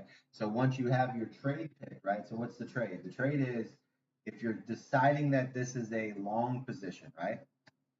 Which would have to have some type of trigger, right? For me, the trigger was when all the RSIs were at the bottom. I bought in down here, and all I'm doing is riding the consolidation to see where it goes, and then I'm reversing into the short I want, right? But as a position trader, where is your position that you're trading, right? So let's say you're running your 1 hours, right? Because you guys should be working 1 hour, 2 hour, and 3 hour positions, right? Here's your 1 hour red moon. Here's your 1 hour sell button, right? So no matter what, 1 hour, your blue breaks down right here. You should be in a position up here where you should be in a short position from here, and you're holding that position until there's a green moon on the 1 hour. See what I'm saying? So currently, this should, yeah, this should be a position trade where you took advantage of this move. If you're holding, like you were saying earlier, can I just hold? If you're holding the entire time, then right here you're holding until it becomes the opposite of what you think it's going to be, right? So right now you'd be basically playing this as a continued short from here. Second one would be you get into the short based on your 2 hour. Here's your 2 hour, right? 2 hour move, same scenario. It's bouncing right now, but it's showing weakness, right? So right now you're still in your short position because you haven't had a change of direction, right? What would be a change of the trade, right? That would come down to right here, getting a 30-minute green moon. Then you sell your position. So if you're entering the 1 minute or 1 hour, right? You're looking for your profits and then you're selling on the next move, right? So that's why I said when you're looking at the 3 hour trade, you use the 2 hour to close, right? Here, if you're using the 1 hour trade, you use the 30-minute to close. Then our 30-minute close would happen on the green moon. So now you're out of this trade, but since you're a 1 hour trader, are you entering a long here because it looks like it's bouncing? No, because you don't have your 1 hour green moon. So your position would simply be to wait until the bounce is done, which is when you get a 30-minute red moon. See what I'm saying? Now, if you're right, so you don't have a trade. Now, if you go to the 3 hour guy, right, he comes in, he enters on the 30-minute, on the 3 hour moon, right? He's entering a position to go short. Now, he can't really close his position until he gets a 2 hour green moon or at least a 1 hour green moon, right? Which he has neither. So this theoretically for a position trader is still a short position. You understand? The only difference is if you were playing the 1 hour, you're currently out of the position because of the 30-minute. And you would re-enter when the 30-minute comes again. So as a person who's looking at that going, okay, the re-entry is on the 30-minute red moon, right? So now you can go play the pullback trades. What are the pullback trades? Well, the pullback trades is every time there's a 15-minute red moon, you pull the pullback, right? So the very least, the only time you could really think that this is a short is if you get a 15-minute red moon. See what I'm saying? So right now, if you're not in a trade, you have to have a system to why you would be in a trade. And right now, the only system for the short here is a 15-minute red moon. Now, when that red moon hits, if we have a 3-minute red moon red trend, we're in. We already have a 3-minute red trend and moon, which means if we do get a 15-minute red moon, what can we do? We can enter a short. See what I'm saying? But until that happens, I can't change the position, right? Because we're playing the long position there. So until that happens, I can't change that position because I don't have a reason to go short, right? Even though I know overall I have a daily, I have all these other things against me right now. You see what I'm saying? But what that would, if you're watching this trade, what has to happen is you have to be very. This is the spike. When I got in early here, this is the spike I wanted. It came when I wasn't paying attention, right? So I got a spike there. I just missed taking my fucking profits. So now I'm sitting here now, and I'm letting it play out for you guys because yeah, you have to have the steps that you're going to make a trade in. And right now, I don't have a 15-minute red moon, which means I can't close the trade or reverse it right now. Now, as soon as I get a 15-minute red moon, then I will be looking for a reversal. Yeah, but that's it. But you can't go off of one trade and say, I'm not going to look at this trade and go, oh shit, I'm down 30%, right? Because I know the next trade I'm going to get, or 15, 20%, right? So when this trade, if it goes the wrong way for me or whatever, the trade will end up being something like loss for, I don't know, 5, 10, maybe 15%, right? But then on the reversal, right, I'm going to get that 15% back and probably double.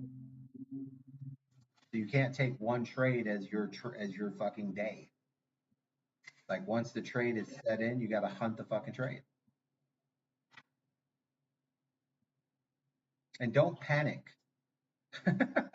Like a lot of times guys are like, yeah, I was in, man, but then I got out because I got scared. The fuck? We ain't at the haunted house. You make a decision and you ride with it. Like here, I'm in the bounce long, right? So what does that mean? That means I can't do a reversal until there's an actual fucking reversal trade. And what is the main reversal trade? 15-minute red moon, negative volume, right? That's my next trade. Well, if I don't get the 15-minute red moon, then guess what? I'm in a long until then. My only job is when I get this back up to positive energy, right? When this becomes positive money, to make sure this time I take my fucking profits. That's the entire goal. I mean, we're not doing too bad. When I started the wallet, I started with a $500 bag. I'm down at right now. I'm at 505, so I'm down $4. Or what I start 525. Yeah, so 525. So right now I'm down $20 on this. But that's what's showing you guys how to the reverse and all that. So it's not that big of a deal. So right now I'm still in a good position. It's not that big of a deal. But I can't make a decision on the trade until something happens that makes a decision. Right. So for me, no, this is what I'm saying. Knowing the trade, I know that there's a trade called the pullback. 15-minute red moon, negative volume on the 3-minute, right? Do we have negative volume on the 3-minute? No. See that? So before the 15-minute red moon even becomes an ideal for me, I need negative volume on the 3-minute. So watch the video on the video I did on the pullback, right?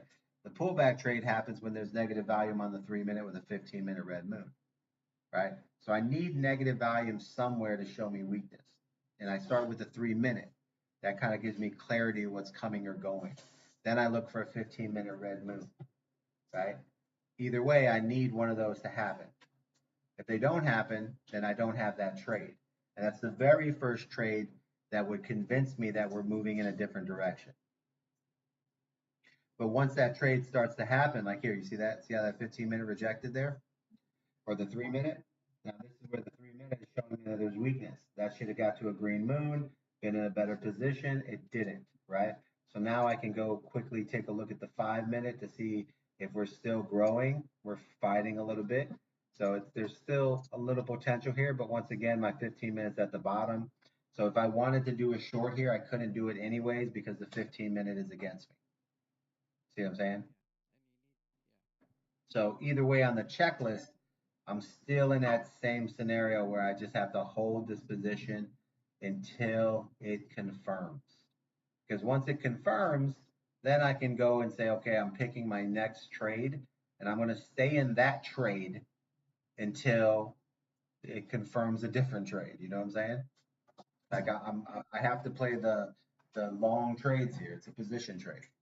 I'm not scalping. I'm position trading, right? So I'm expecting, big moves, longer moves, and time. Here you go, babe. This way. Thank you. So it's just basically letting the trades play out, right? Not getting scared, not, panicking, just watching my trades run its course.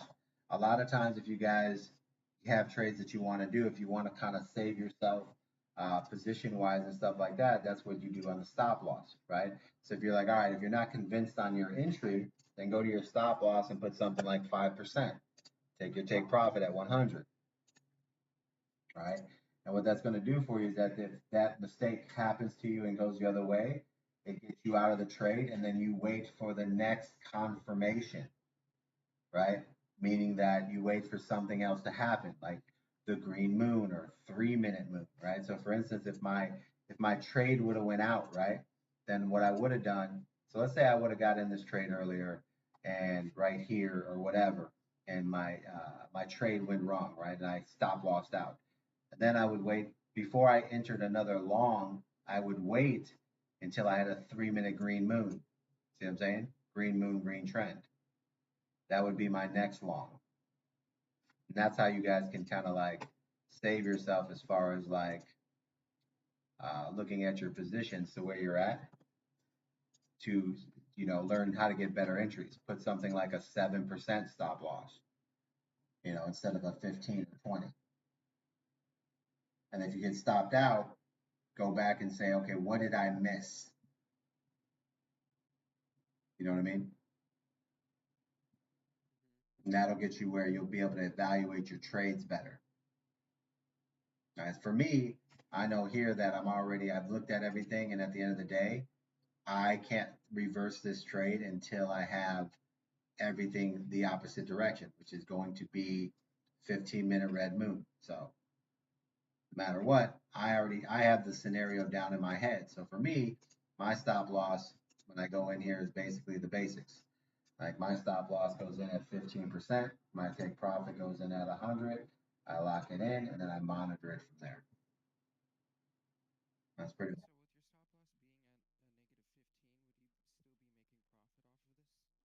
Well, yeah, but that stop loss is just to protect me if, like, let's say that fucking next C goes down, right? And the trade goes the other way, and I'm not able to, take profits or close my fucking trade, right? That just means I'm only going to take a 15% loss. Let's say out of nowhere, some whale decides that he's bored with watching the fucking paint dry, and he says, you know what, fuck it, I'm out of Solana, and he dumps, $100,000. He decides. Let's say that a fucking, let's say that I mean, because these things could happen. Anything could happen. You could have a bunch of, you could have like three exchanges or brokers decide that they want to reposition themselves in Solana, so they go ahead and grab whatever Solana they have left and say, yeah, let's go ahead and sell it at this price, and they coordinate a sale and they dump it at the same time and flush Solana down the tubes for a minute, and then they rebuy with a 30% gain, and then they start selling back to their customers, but they made an extra 30 to 70% on profits plus a 30% on a dump. So they've doubled their money without even making the 10% service fee. So you always want to have a stop loss just to protect you to make sure that, shit doesn't, go the wrong way. So, but right here for me, like I said, I can't get out of this long until, we have confirmation of a short, which is a 15-minute or minimum before I can. Yeah, and at minimum, I need to have that 3 minute negative volume with everything against me, but I don't have that either, right? So right now, yeah, and that's why you can't fucking panic. Like guys earlier, like how I showed you how to hit that reverse button. I know guys do that shit all fucking day. All you're doing is costing yourself money. You have to pick the trades. This is what knowing what trades exist and understanding what trades are coming. You cannot close a long if you don't have a short. That makes sense? Right? And then once you learn the position trading, right? So for me, I can't close my long because I'm dedicated to it until there's a red moon, red trend, negative volume scenario that also delivers a 15-minute red moon. I didn't get my 15-minute red moon, right? And that's why on that other side, right here, when all that happened on that pull, we got that first 15-minute, there was the pullback. Once the green moon hit, now I'm dedicated to this long. See what I'm saying? So I can't get out of this long until there's a 15-minute red moon. That has not happened, so I cannot close my long. If I take a fucking loss, I just take a loss. But it's only a 15% loss, right? Period. But while you're buying, yeah, I mean, so 15 to 45 bucks on a 300 trade,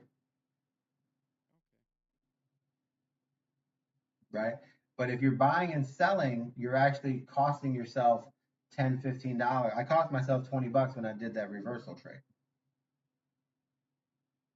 You see what I'm saying? When if I would have just held my position, I'd be up 20 bucks more right now. See? Now see my total equity, I'm right back, I'm above where I started, 525. But that would be 500, I would be up $555 right now if I never did that reversal. Because it costs you money to buy and sell, right? So I'm holding this position until, that shit happens. So now when this starts to push up, when that 15 minutes spikes again like it did here, right? I'm going to sell and take profit here and let it come back down. And then if it starts to spike again, then I'm going to re-enter profit and I'm going to work this push until it's over. And then it starts to get its reversal. And then I'll be right in my position because I'm tracking it the entire time. I'm here to short Solana.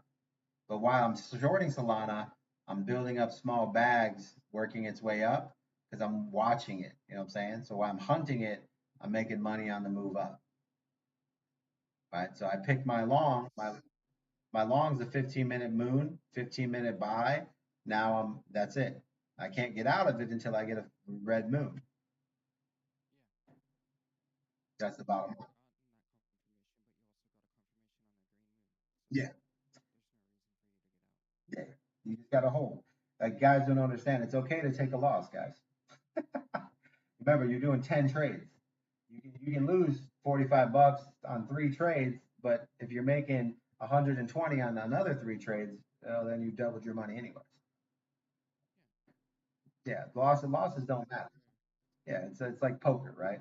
I love playing no limit poker because I'm very successful at it because my losses are minimal, but the gains are huge, right? I'm always in a pot. Like I play a shitload of pots, and as long as the value is there, I play it. It doesn't even matter. Like well, on the card side, if I can see nobody knows what the flop's going to be. So at the end of the day, if I can get to a flop, and if I hit, well, I'm going to make them pay. Those are the biggest pots. Like people don't realize, they're pushing, money around, but they're not pushing enough for me to be worried about it.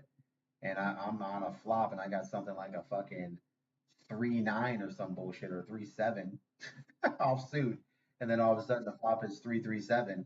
Oh, that's how it goes. All right. So this is what we're doing here. Until we have reason to be out of here, I can't get out of here. I gotta hold I'm invested, right? And until it changes its direction, I can't change my decision, right? So if I'm entering off a 15-minute green moon, green trend, well, then the minimum that I need to worry about is the 5-minute red moon, red trend, right? So far, notice here, we got our green moon. So before I can even think about this short, I need at least a 5-minute red moon. See what I'm saying? So, yeah, yeah. Because I played the 15-minute, what happened here. Now that became green. Now I'm here and going, okay, I don't even have to worry about thinking about a 15-minute red moon. I'm not going to think about making a close until at least I get a 5-minute red moon. See what I'm saying? But you got to hold your position. It's okay to take a loss, right? You're doing 10 trades. This is just one of them. But what's very important, yeah, 10 trades. The most important thing that I want you guys to always focus on is what trade are you making? Why are you making the trade? What trade are you entering? Right? So you have to pick your hourly trade. You have to pick your hourly or your 3 hour, and then you close when you're supposed to close, or you hold, right? For instance, if you were doing the 1 hour, right, you have your 1 hour red moon, boom, you're in your trade.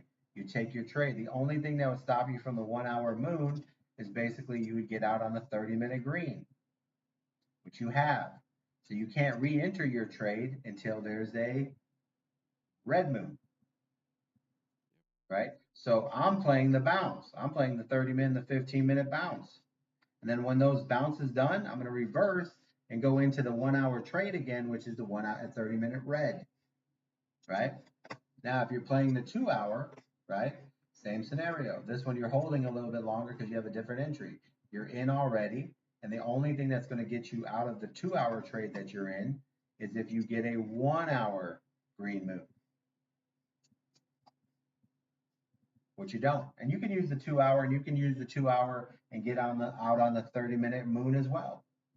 But either way, if you're out on the 2 hour, both those trades are waiting for what? A 30-minute red moon, which is minimum, starts with a 15-minute. So either way, both those trades are not, you can't do a short right now because both my position trades don't exist. So what am I playing? I'm playing the bounce. Yeah, I'm playing the long. Why? Because none of my shorts are existing. That makes sense? And I'm going to play the long until my short exists. Period. And that's kind of where you have to decide what shorts do you do. And once you have the shorts that you do in your head, once they're done, you can play along until it resets, right? And the minimum is a 30-minute red moon. That's when you would get back in on the 2 hour and the 1 hour and the 3 hour trade, right? The minimum of that is a 15-minute red moon. So if you decide to play the bounce, then you would take the bounce and you would play it until you got a 15-minute red moon or until you hit your profit. Right here, look, I'm almost up 20%. I'm almost done. See how easy that was? Like, not overthinking this shit. But this is what I'm trying to get in with the teaching is like understanding, like, because I'm realizing guys are just, they're making a trade when it's not the trade. They're doing a pullback when it's a bounce, right? That's not a pullback. A pullback is when there's a big ass push and then the first 15-minute or the first 3 minute red moon come in. The first 15-minute is the pullback, it's the breathing room. After that, you need a second move. And then from there, there's a move down and then your final move up, and then you got a short, right? You can't do a 15-minute pullback on the second push. That's not a pullback, that's a retrace. It's a different trade. So you're looking for the wrong results off the wrong trades. So that's why I kind of like I wanted to, take the time today, and over the next couple of days we're going to be live every day to go over, like, I want you guys to just start thinking of the basic concept, right? We're just looking for the simplicity of what we're doing, right? If there's no shorts, then what is there? A long. That's how simple that is. I know that right now none of my shorts exist on Solana, so now I know that I can play what? A long. That's simple. And to take profits on it, just to make sure I'm in the profit side, I slide over to my 3 minute. I see my 3 minute green moon, green trend. I'm great. To make sure that I'm aware of what's happening, I go to my 1 minute and I can sit on this trade right here. And until I see some type of scare or something happening in the 1 minute area, then I'm not worried about profits. I know that I'm in it, right? So here I can wait until the 1 minute shows me something, that it wants to, go wrong, like a trend or a moon, or like it starts to, come together. Like here's your 1 minute pull down right here, right? So if you wanted to say to yourself, all right, now this is where it's starting to go flat here. Looks like it's in its position. This is where you could like shave some profit. I mean, we're up 17% here, right? So you can slide over here. Yeah, you can slide over here and you can put your price in. So we're at 28.93, right? And you put in there and you say, all right, we're going to take 25% of that. And now I'm just looking at my number, right? So I'm going to click 23.33. I'm going to click that. We're going to confirm it. So next time it pushes up to 28.933, we're going to take 25% of that, right? And which goes right now. Boom. There we go. Now I siphoned off 25% right there. Very simple, right? Now you can protect yourself, right? You can protect yourself by adding, I already have my original stop loss, right? So first thing I want to do is take my original stop loss, right? and it's set at 15%. I can leave that there because I know overall I want to get more of a position side. But let's say here you want to protect your profits, right? Hit the second one, and now you're in partial position because the first position is already filled. So now I can come over here and I can do what's called siphoning off profits, 28, 80, and we're in a long, right? So $28 and 89 cents would be the long position. So just to do a protection, we're going to do 87 cents. But at that price, I'm going to slide down and say take 25%. And then on this, I can just put 250. It doesn't really matter what that is because it's a second. And now what this will do is this will put a second stop loss. So when it gets down to 28.87, it'll take 25%. See what I'm saying? So now it's siphoning more profit. Yeah. And then that way, if I see a bounce, like it bounced there, it came down, but then it pushed back up. This is where I'm looking at like, all right, maybe I need to, and you can see your prices here, 28.87. See that? So now you go in here and you can tell which one you want to edit because it says quantity, right? That means that this is all. So that's your original stop loss because you would close everything. Your partial has quantity. So now let's say I go here and go, you know what? I want to take 25% at 88 uh, 88.5, right? So 28,885. Now I confirm it. So the next time I get down to 28,885, I'm gonna take another 25% profit. Get it? So now I'm set up to siphon 25% profit as I move down, 20, and I have my profit set up as it goes up, right? So here, watch this. It should siphon another 20 if it actually hits it, right? So it's just protecting me from, see, boom, right there. See? Now what's going to happen is I'm down to 150, right? Half of my original bag, okay? Which means I have $150 that I can re-enter into this trade if this comes down and shows more entry. So now that I know that those both triggered, I also want to set my 28.88 and I want to say, okay, 28.88, I want to take at that point, I want to take another 25%. My profit here, just make it like 275. It doesn't really matter. I'm gonna take profit side, right? And I want to confirm now. Yeah, and if it bounces, see how it bounced above again? Now I'll reconsider this again and I'll say, you know what? Let's do it again at 28.88.5. I want to take a little bit more. Maybe here, now that I know it's going higher, I'm going to go 28.89. I'm going to confirm that real quick. So now I'm taking a little more money. See there? So now we're just working the profit side down. Now I'm just going to take a look here. All right, see my 1 minute sell zone there, but the 1 minute RSI is at the bottom, right? So we should bounce here, should be half decent. But at this point, I've already siphoned off some profits. I went from 300 to 1/3. Now I'm at with $100 inside here, right? Now I'm just basically I'm set up, not too shabby. Now I want to say, all right, let me go ahead and set this stop loss here. I don't want to lose 15%. I want to basically get down to 5. I'm gonna take my profit, keep it at 100. I'm gonna call it a day. All right, so now the most I can lose is 5% on the 100. Get it? Now what I'm waiting for is, like I said, now I'm waiting for this to confirm its moves, right? The 1 minute's coming down, it's probably going to bounce, everything's good. Go to my 5 minute, 5 minutes going to pull back. So if everything goes the way it's supposed to here, and we continue to like show growth here, then I'll put in once we get to a position where the 15 minute comes back down and then heads back up, right? But right now, I wouldn't be looking to put in more position here because remember, I'm waiting for the reversal. Like I'm waiting for the second part of the 1 hour and the 2, 3 hour trade. I'm waiting for the 15-minute red move. See what I'm saying?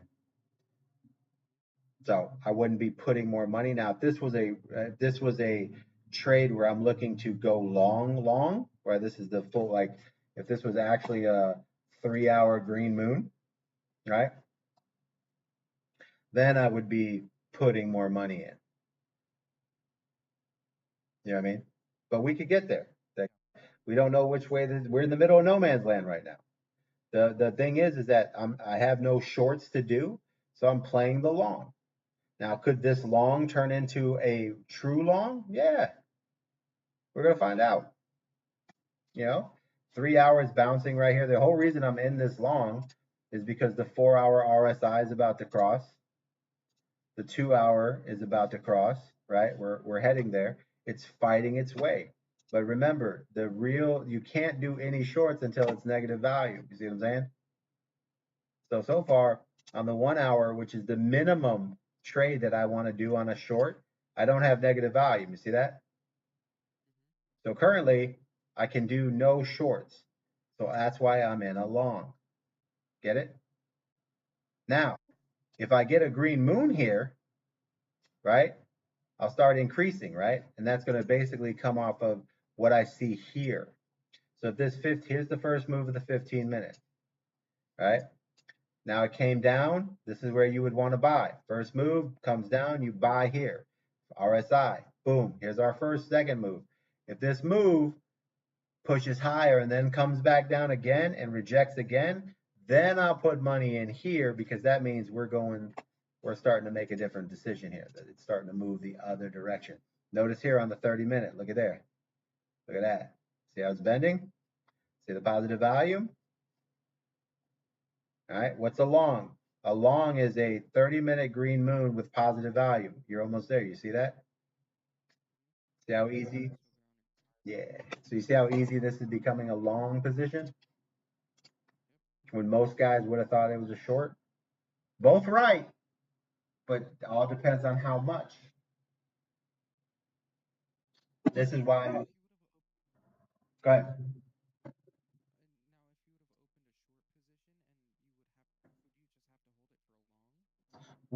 See, what short position did you open? Yeah. Well, yeah, you would close that shit. Yeah, that's the thing, right? If you what first the question is here is that what short position would you have opened? Would you have opened a 3 minute red moon red trend position, right? 3 minute red moon red trend, right? Negative volume, right? Right here, negative volume. Now, could you have opened that position? Let's see if we could open that position, right? So the only trade here that you could have done, right? This is where when guys are this is the beauty of this system is that it doesn't matter if you're scalping, day trading, or position trading. At the end of the day, all the positions have the same rules, right? So if we were going to short the 3 minute red moon red trend, right? We would also have had at that moment, we would have needed the checklist. Is the 1 hour in your favor? No. Is the 30-minute in your favor? Yes. Is the 15-minute in your favor? Yes. But was the 1 hour in your favor? No. You couldn't have opened that short. You see how that works? Right. Every trade, you want the checklist. What's the checklist? 1, 30, and 15 in your favor. That's the checklist.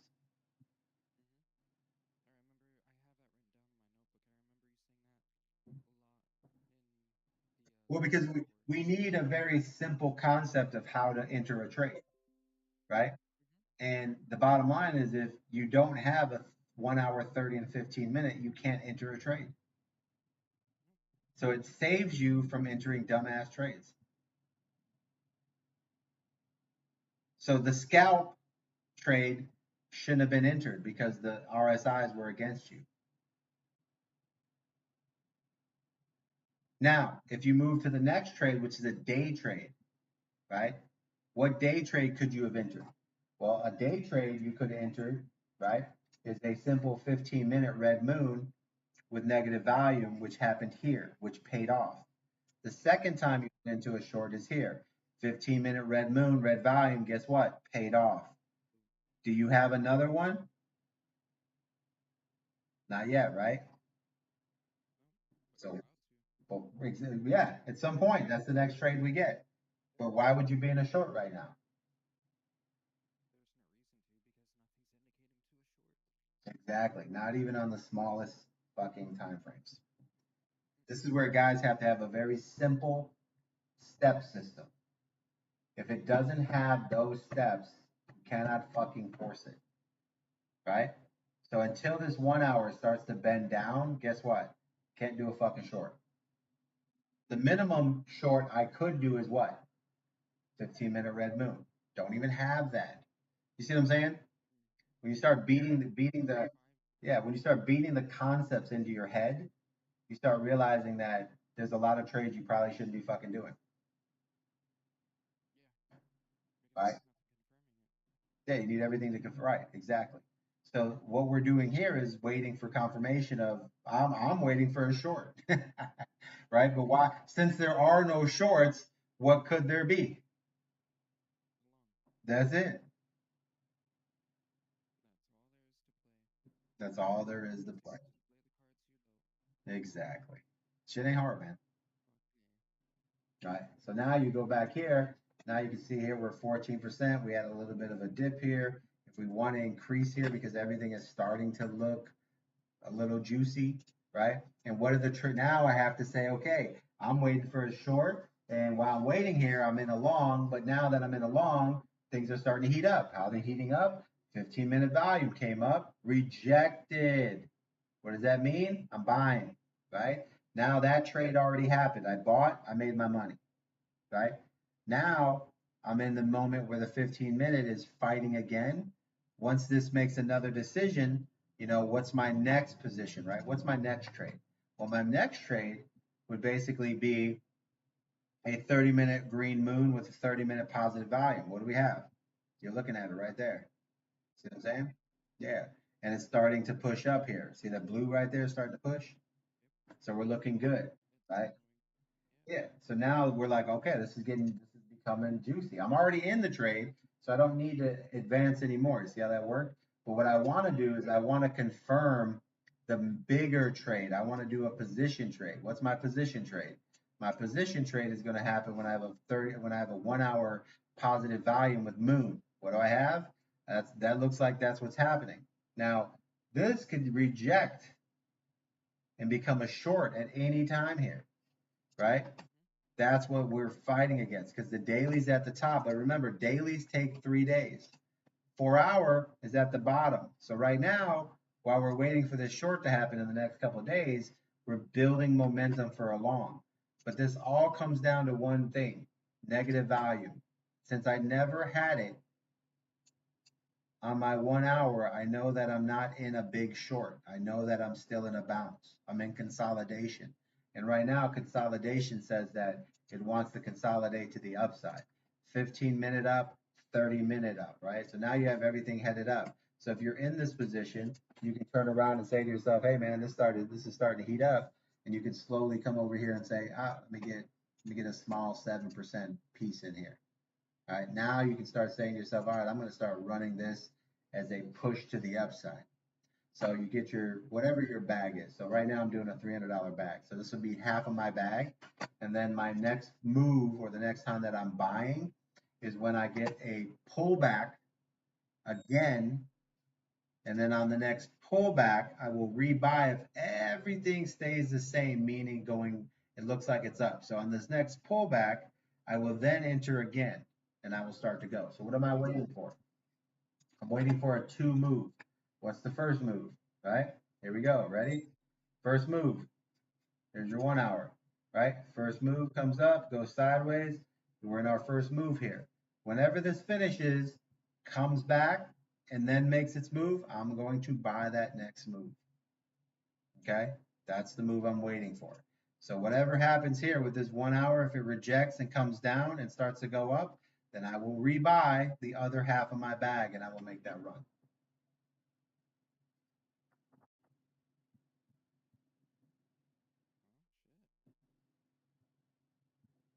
So right here, we can slide here because we know we have so here's the Solana, right? Boom, you go just like this. You do your 1 hour buy, 28.92. You can do a 30x, right? You copy this, go here, you go to Discord. You can go alert, soul, long, 30x, lev.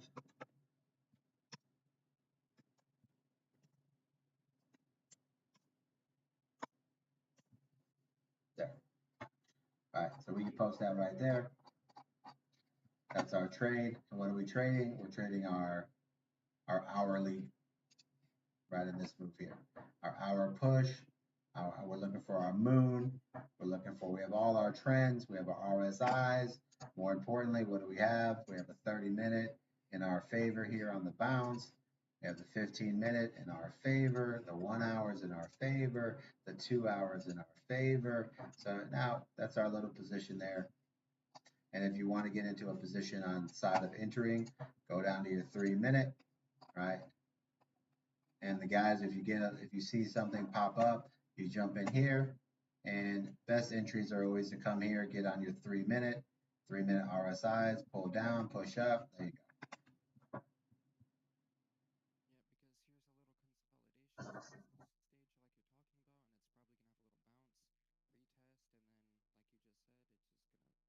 Second move. Yeah, we're just waiting for our second move, right? That's for me is like the confirmation for me is always going to be that second move, right? Our first move was here. See the first move? This is the second move, right? So you can see here we're coming down on our second side. I want a 1 hour second move, right? So here's my first move here on the 1 hour.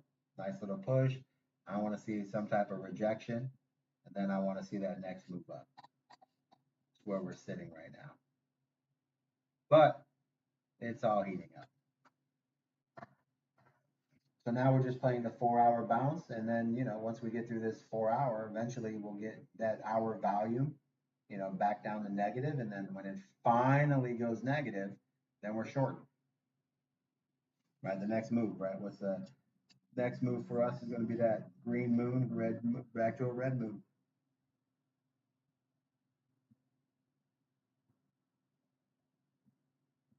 So we'll play this out all day, and we'll just be buying back every time it has a little bit of consolidation pullback. All right, we've already picked up our 20% on it, so now we're just playing it out. Matic pumping. Let's see Matic. Matic pumping. Let's go see Matic. We can do a Matic trade here.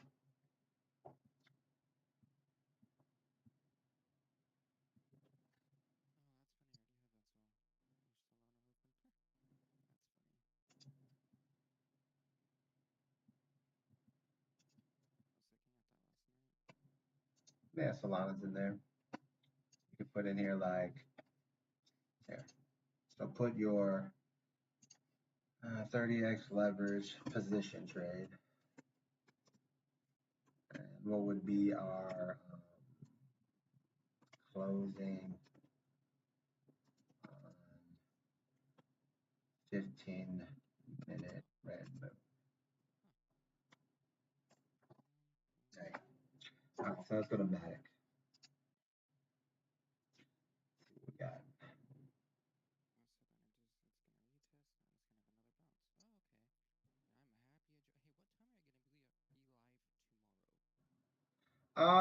so I'm jumping on the same time, so we'll be looking at let me see. Well, tomorrow I want to go a little bit later in the afternoon. I'm probably going to come in probably about 5 p.m. for the guys. Oh, let me look at Matic. Oh yeah, where you at? Oh, oh, okay, yeah, yeah. Cali, AZ. All right, so here, Matic. So remember, what we're looking for is the original trade, right? This is where we got to get better at, right? Not trading on the old trade, but the new trade, right? See this 3 hour green moon, right? Positive volume here.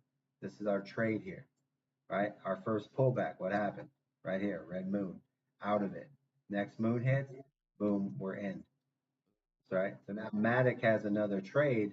This trade right here, Matic has a push right here with that second move, right? There's the first pullback. Here's where we're going. Now we can take a look at our RSIs right there. It's bending. It's definitely got a pump in it. Next thing you know, you have a nice little section there. So let's go to Salamatic real quick. Okay. All right.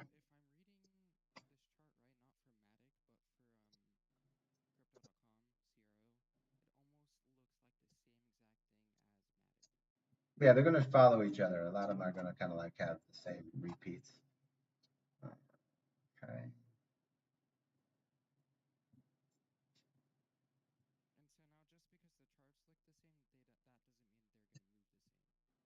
Right, depends on the money, right? They'll move the same, but it depends on the difference of how much you'll make on each one. That's why you want to measure the movements, previous movements, and be like, all right, that only made this or that. So trade the coins that make more money. See, I want to. Where we need to be is like, we need to be better at catching the trades that you want to make, right? The trade that you want to make is a 30-minute green moon positive volume. You should be in here. This is the first move of this trade, right? So now we need this to 30-minute to actually have a pullback, and then you get in on the next trade. All right. So that's the one thing you guys have to kind of like, when trades are called out, go back and then get the next trade or the next pullback, right? Because there's always the pullback. Trades are going to always pull back. So right here, you can look and say, okay, where should I have got this trade, right? So if we look at Matic, same scenario. Let's go to a 1 hour, right? We have a 1 hour green moon, positive volume. Here's our entry, right? Now you have all this trade happen here. First little 1 hour all the way up, and then we get to the point where we get our red moon in here. That's our first pullback. Green moon hits. Boom, there's a trade. Pullback. There we go. Green moon hits, but that trade already happened. So now the trade that I would be looking for here is the red moon. See what I'm saying? Now, if the red moon hits, then I got a short. If it rejects, then I got the next part of the long. See what I'm saying? Now, what can I look for as far as a pullback trade, right? We just talked about this trade. The pullback trade is what? 15-minute red moon. There you go. So you can't even do a long on Matic right now because you're working with a 15-minute red moon.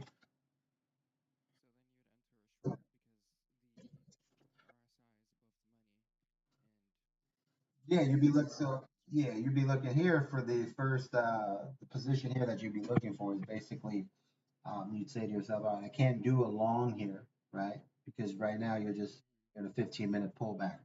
It's the first pump that it made. So now it wants to pull back on you, right? So the second part of this that I want to look at is if the 3 minute is working into a negative volume position, right? That's kind of lets me know how much of a move it's going to make. And right here, you can see here we just got our red moon and now the red trend. So, this is that first pullback. Is it worth a trade? Not always, but that's going to be your first consideration of before I can make a long. I would have to look at that and say, okay, I need this to go back. So if I'm going to do a long on Matic, I need the 15-minute to go back. That's kind of how that goes right there.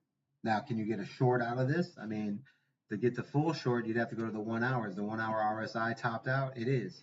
Is it heading down? I mean, it does look like it's coming down. Now, this is also coming from a huge push. Like, look at that 1 hour push. So the odds of this being a yeah, so the odds of this being a big pullback is actually pretty good here because the 1 hour RSI is at the top. So now what do I need? The 30-minute at the top. I need the 15-minute at the top. 15 minutes not quite there. But what you can do is I can take that short side on Matic. Let's take a look here. You can play that 15-minute pullback. All right, play like a short position on there. So what I'm playing is the 1 hour, 30-minute RSIs.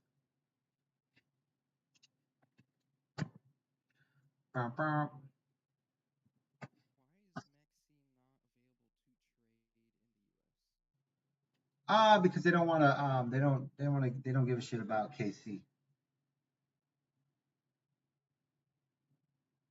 So basically, so what's happening in the U.S. is real simple, right? In order to make money in crypto, there's service fees, just like credit cards, just like your bank, just like anything that the banks make money. Banks make money on service fees, right? So if you have options to use other banks other than the ones that are paying taxes in America, well then you use them because you have options, right? So what they're trying to do is basically make um, every bank or every possible scenario that you could buy and trade crypto irrelevant until they set up a structure where once they ban all the exchanges in America and everyone's like, hey man, we want crypto. They say, oh, I tell you what, go to Chase. So then you could buy and sell crypto with Chase. Yes, right. That's, well, I mean, they're in business, right? The only difference is they want all business in America. I mean, I get it, you know what I'm saying? But, at the end of the day, if you can't, I mean, I'm okay with all of that. My only gripe is this, right?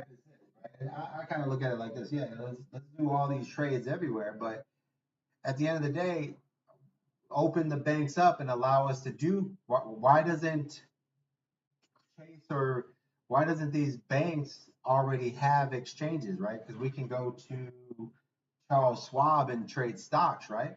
Why doesn't Charles Schwab's have a crypto exchange or a crypto trading platform yet? You see what I'm saying? It's a different, it's a different, it's a different stock, right? So Binance is kind of like, I don't like Binance, but when you look at Binance, they're kind of like Charles Schwab of crypto, right? You can Ameritrade. You see what I'm saying? So the only difference is that when they make money, America, the politicians are like they're being paid by the other people to say, well, they're not paying taxes. Well, if we looked at all the banks, they don't pay taxes either. So at the end of the day, yeah, at the end of the day, I would rather have all the companies never get a fucking tax break again and fucking pay what they're supposed to pay, right? So you look at Dubai, right? People in Dubai, nobody in Dubai pays taxes.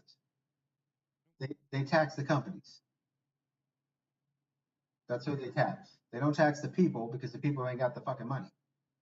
Even now, what that allows the people to do is to live like they have money, which is have a good life.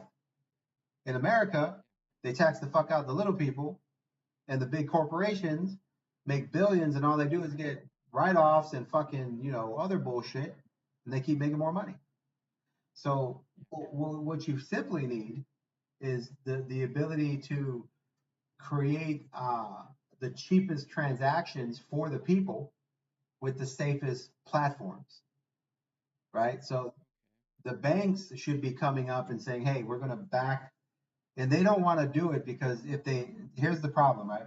They want to make money, but they don't want any risk. You have to realize that, Binance and all these guys, when they came out, they took the risk of putting their money up to buy the coins in order to lend them to you, right? So banks don't want to do that shit because they could get rug pulled. So they're not creators of all these coins, so they don't want to make the service fees because at any time if crypto disappears, then they're holding coins that are worthless, right?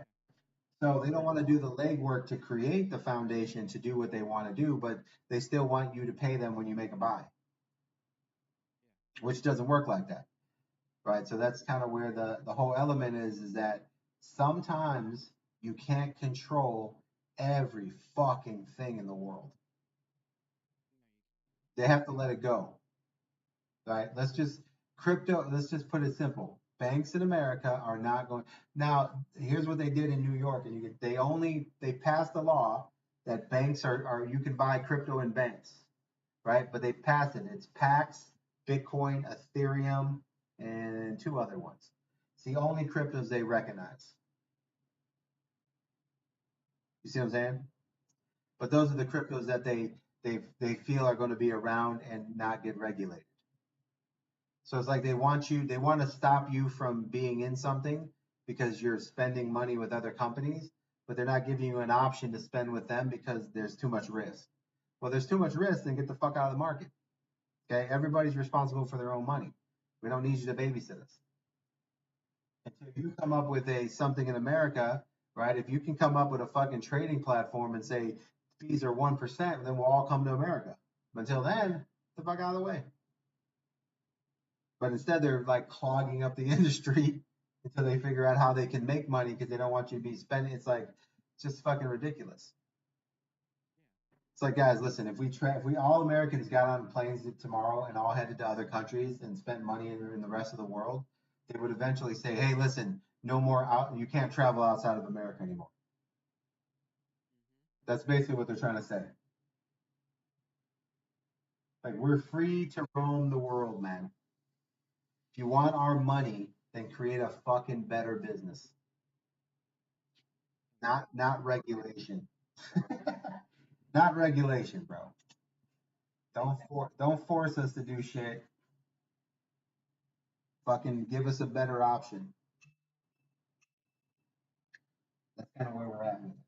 But they got, they'd rather cry and be like, oh, because the banks are like, oh, we got all this money floating out of America, which, it makes sense. Money's floating out of America. It's going all over the place. But that's just the world economy adjusting to a new product. The new product happens to be global. What would you do if we all woke up tomorrow and said, you know what? We want to invest in, let's say, um, what country's making something specific? We all woke up tomorrow and said, listen, the only cheese we're buying is fucking Swiss. Like, what if we all decided we're only buying one product that comes from one country? Yeah, they would ban it real quick. Yeah, that's what I'm saying. But that's what I'm talking about.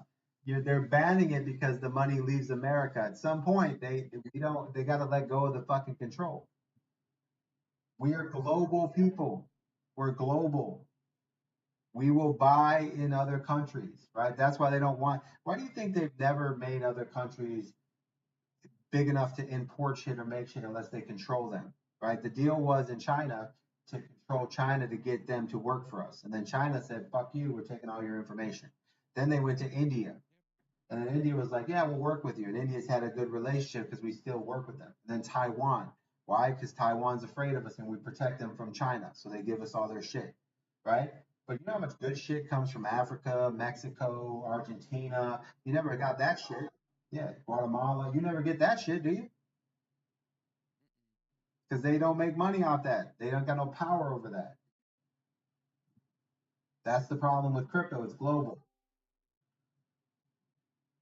And if we could order shit the way we wanted it, we would order the best shit from the cheapest countries. But then America wouldn't be able to get their little piece of pie. That's how they emphasize what they do for whatever the fuck they do. But the reality is, there's way too much money in America. We've got plenty of money for everything. We showed it during the pandemic. We sent hundreds of trillions of dollars around the world for no fucking reason when you could have sat here and gave every American 20 fucking grand,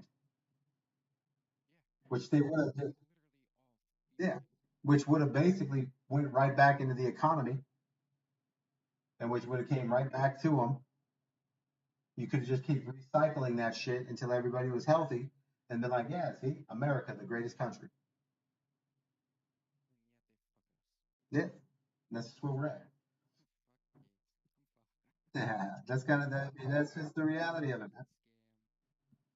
Yeah, we're just living in that little zone there. But that's why they're all afraid of crypto right now, is because they can't control it or the banks. You got all these people, and they all have their own agendas, and banks have agendas, and they need money to survive, and then you got, just a bunch of shit.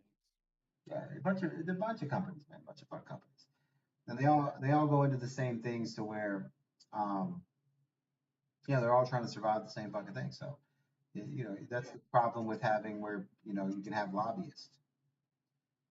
People lobbying for shit. They're always lobbying for their shit. They're never lobbying. They're never lobbying for the people. That's the difference. We don't have our own lobbyists.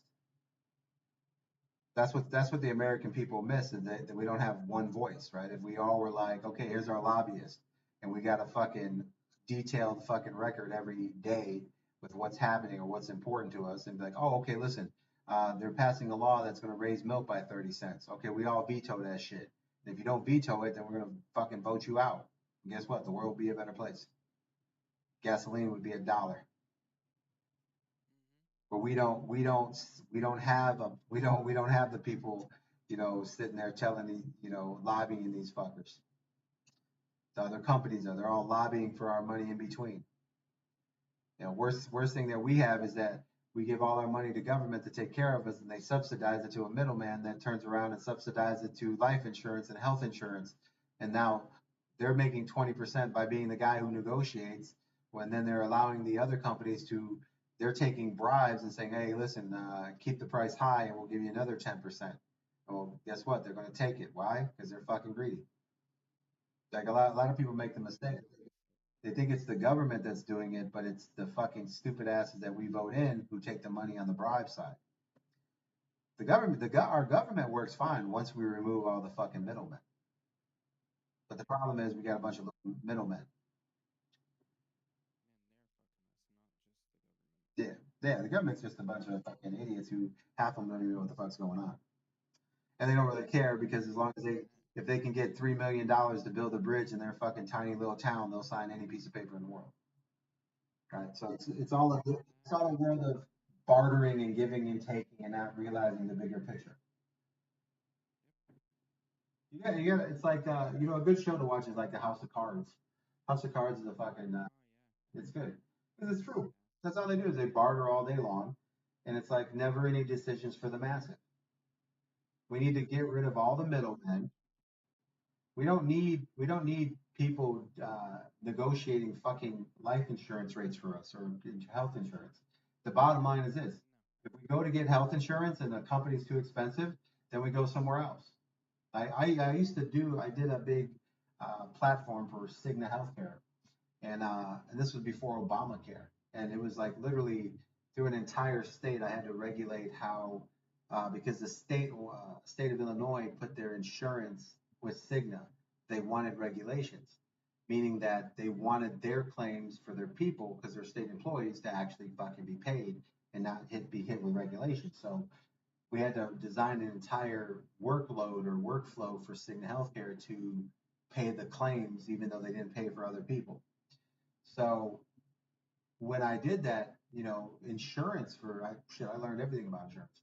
And you could get a full monthly insurance on a person for like 150, $130 a month. Coming out of your paycheck, it's only like $35 a week or whatever. But you had full health insurance with vision and dental. And a family you could do for $230. And your fucking, copays were like 10, $15. Out of pocket was 250. And then they did Obamacare, and everyone's like, "Oh, it's great." And I'm like, "What? So fuck? What is great about it?" Like I used to ask people, like, "Okay, explain to me what's great about Obamacare." And they're like, "Well, when a poor person goes to a hospital, they don't have to wait in the emergency room. They can go to a uh, but the other option hospital where it's quicker urgent care, and it would cost less." And I'm like, "Okay." I said, "That sounds great. What else?" And they're like, "Man, that's the best thing. We don't have to wait." I said, "Yeah, okay. Well, how much does this cost? This one little feature that you guys think is so fucking amazing."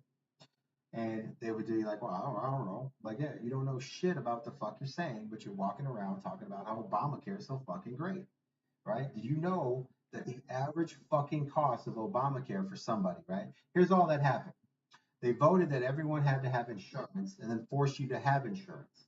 And then the insurance companies came back and raised their fucking rates by 47% because now they knew everybody was coming in. So you were forced. So they raised their price. So now a single person pays $280 a fucking month and a family pays 450. Literally 50 to 100% more, right? And everyone's like, "Well, yeah, but everyone has insurance now." Okay. So now everyone has fucking insurance, right? But it's cost the people that already had insurance twice as much insurance to fucking make sure everyone has insurance. So who the fuck is paying, right? All that you did was cost the person who was out there actually paying for insurance with a family to pay fucking double to pay for people who can't have insurance because the government, instead of forcing insurance companies, who, by the way, are clearing hundreds of million fucking dollars a year on subsidies to lower their fucking rates for people who don't have insurance and treat them. But instead, you doubled the money on the little guy so that everyone else can have insurance too. So all you did was made middle class people fucking in poverty. You didn't do shit. Fucking stupid. People didn't get it. They didn't understand. Right? It was like dumbass shit. It's like, guys, you have no, you just it's sad when people think something is winning when it's like it's not fucking winning. You're paying fucking double insurance for nothing, and you get worse fucking coverage. It's terrible. And the sad part is most people don't have health care when all they had to do. And people said this is the best part when people used to say, well, man, think about it. If everyone in America had to get insurance, it's going to be cheap. I'm like, yeah, the concept. Here's the concept. The concept is that's true.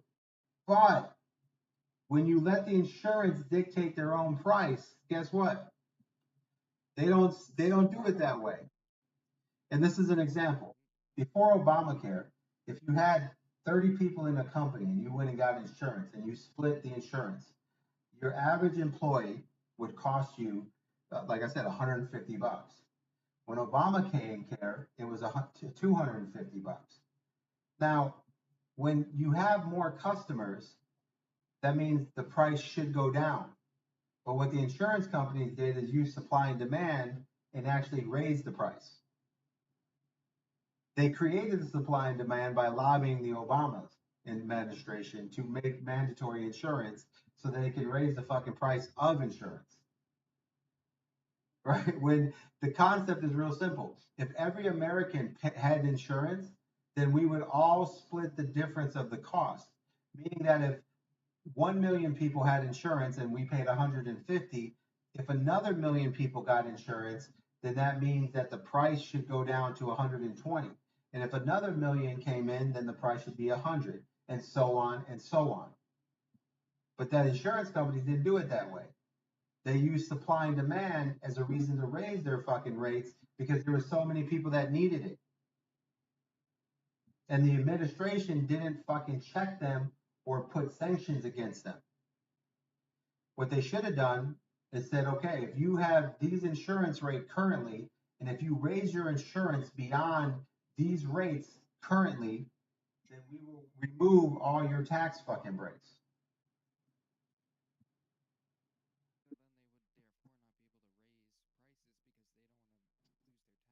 Exactly. Why the fuck are we giving them tax breaks when they're raping the entire fucking industry?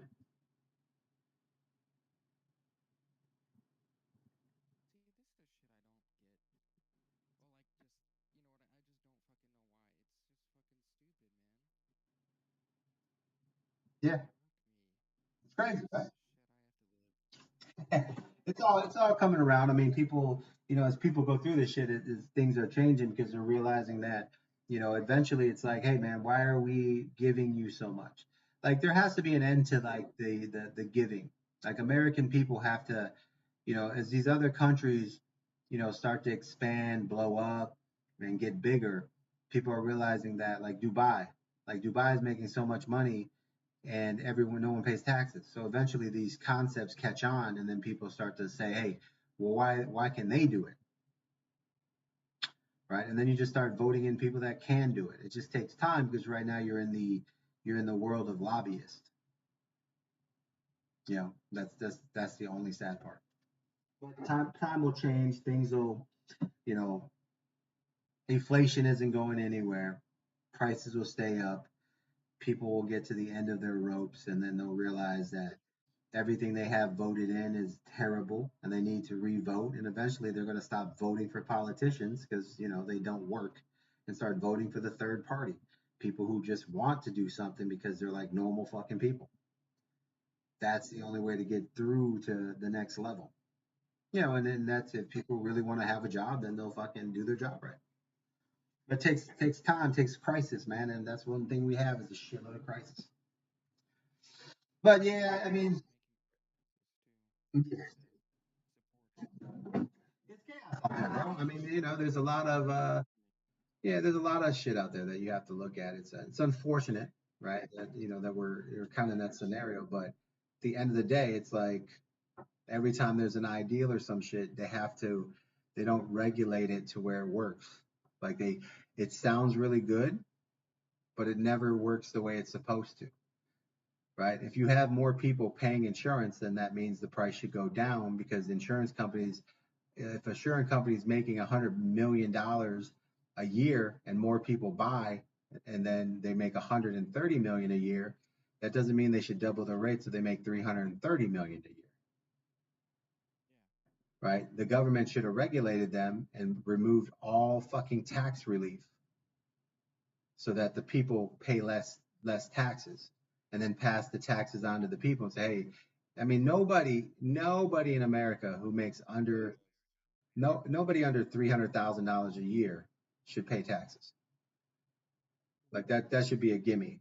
Like they need to start somewhere, right? If you make less than 300,000 a year, you don't even pay taxes. Like fuck it. Yeah, that'd be the basics. That's normal people. Like there. If you can't make 300,000 a year, no tax, right? And every company that's getting a tax break, there's a limit to the tax break. As soon as they cross a threshold, right? Simple threshold. If it's, 20, they get a tax break up to 30% of their profit. That's it. Everything after that, got to pay taxes on it. Just the way it goes. I mean, because at this point, we have to limit people's growth. Like we're a country of um, of business, but we also have to have where if you can start a business and get no tax breaks and become a conglomerate, then why do you need tax breaks when you become a conglomerate? You know what I mean? Like the taxes should go to the little guys. If you're starting a business, taxes. Once you break a certain amount of money, you pay taxes. There's an end to it. Capitalism needs a cap, right? Why are we paying? Like, look at the gas companies, right? Here you got these gas companies that are out there, and they start off, and and this is the simplest thing. They make gasoline, and from gasoline, when you make gasoline, you have a byproduct called diesel. And, years ago, 50 years ago, they used to take diesel and they would take it out of the gasoline and throw it into, they'd have to try to refine it or actually destroy it because there was no use for diesel. And that's why the guy created the diesel engine because it was basically garbage. And then you were like, oh shit, this is trash. And the guy's like, well, shit, I'm going to make an engine that runs on the garbage, right? Because the garbage is free. Because companies used to pay to get rid of diesel to have it, disposed of, spending X amount of money, and that was actually took from profit. So if a gas company was making 100 million and it cost them $20 million to get rid of the diesel byproduct for disposal, that eats into their profits. So the guy made an engine so that they could use the diesel. And what happened was that when that engine became big, they put it in trucks because the gas company started realizing that they could sell diesel to the public. So they started selling it at like 10 cents a gallon. And the regular gas a gallon was 60. Right. So it's literally 20, it's like it's 5% of the cost, right? 5 to 10% of the cost of regular gas. So then trucking companies said, well, shit, we should be building diesel engines for trucks because we can get diesel gas for literally 20% of the cost of regular gas, which means you can deliver more shit for cheaper. So they built an entire industry on that. Well, once the truck surpassed the amount of gas being used by retail, gas companies realized there was a supply and demand issue for diesel, which there really isn't, because in order to make gas, you need to make diesel. It's the byproduct, it's the trash. That's like eating a banana. There's always a peel. So now they're taking the banana peel and they're selling the banana peel instead of disposing it. And now they used to pay 20% of their money to dispose of it, but now they turned it into 20% of profits, which overall means they've just made 40% because they don't pay to dispose it. They pay 20% back in their pocket, plus they're selling for 20%. Now they're making 40% on their money, right? Then when the gas trucks, yeah, it's crazy, right? When the gas trucks started using it, they raised the price because there was a supply and demand, which bring it up to you would get a gallon of gas for $1.89 or 89 cents, and diesel would be 60. And eventually, 10 years ago, diesel was more than gas, which made no sense because it's the byproduct. So then diesel was the same price as gas, which means they took a negative 20% and now turned it into a 500% profit. Now, while doing this, they've basically built their companies into fucking conglomerates, hundreds of billions of fucking dollars, Amoco, BP, Shell, all this shit, right? They built these in as conglomerates, and then they come to the American people and say, hey, we need to find more ways to find gas. And our government gets lobbied to give these cocksuckers 30% fucking tax breaks on their money so they could take 30% of their profits to go look for more gas to sell us when they've already taken their fucking banana peel, which was trash, and they're making 500% on their fucking banana peel. So right. And here's the worst part. The banana peel, the diesel, which is the fucking byproduct, they're charging now, if you go look at diesel, it's actually 30% more than gas. And why that's important is because all our deliveries, our food and everything is based on fucking diesel, which causes what? The trucking companies to move the price to the people. So a tomato used to be 10 cents, now it's $1.46. Like, why the fuck am I paying $1.46 for a tomato when it used to be 10 fucking cents 10 years ago? Because the bullshit ass gas companies have turned trash into cash and they rip us off by fucking raising it by 800 fucking percent and then have the fucking nerve to get fucking tax breaks so they can go dig and look for more ways to fucking charge us more money. We should be disgusted at this point for any cocksucker that signed that fucking bill that gives any gas company a fucking incentive to go spend money that we're going to pay. Fuck you. Your fucking diesel gas, which should be fucking free, is garbage, but you're charging us 500% because there's a supply and demand scenario happening, you piece of shit. Fuck you. No tax breaks. No tax breaks. You're getting 5%, 100% on diesel. Fuck off. You talking about? The fuck out of here. That's what's wrong with the people. The people don't know the truth, and the people don't realize what's happening to them. It's like, dude, they're charging us 5 times, and it's causing my tomato to go from 10 cents to $1.46. You're fucking with my money. And then we're giving you a tax break to do it? That's crazy.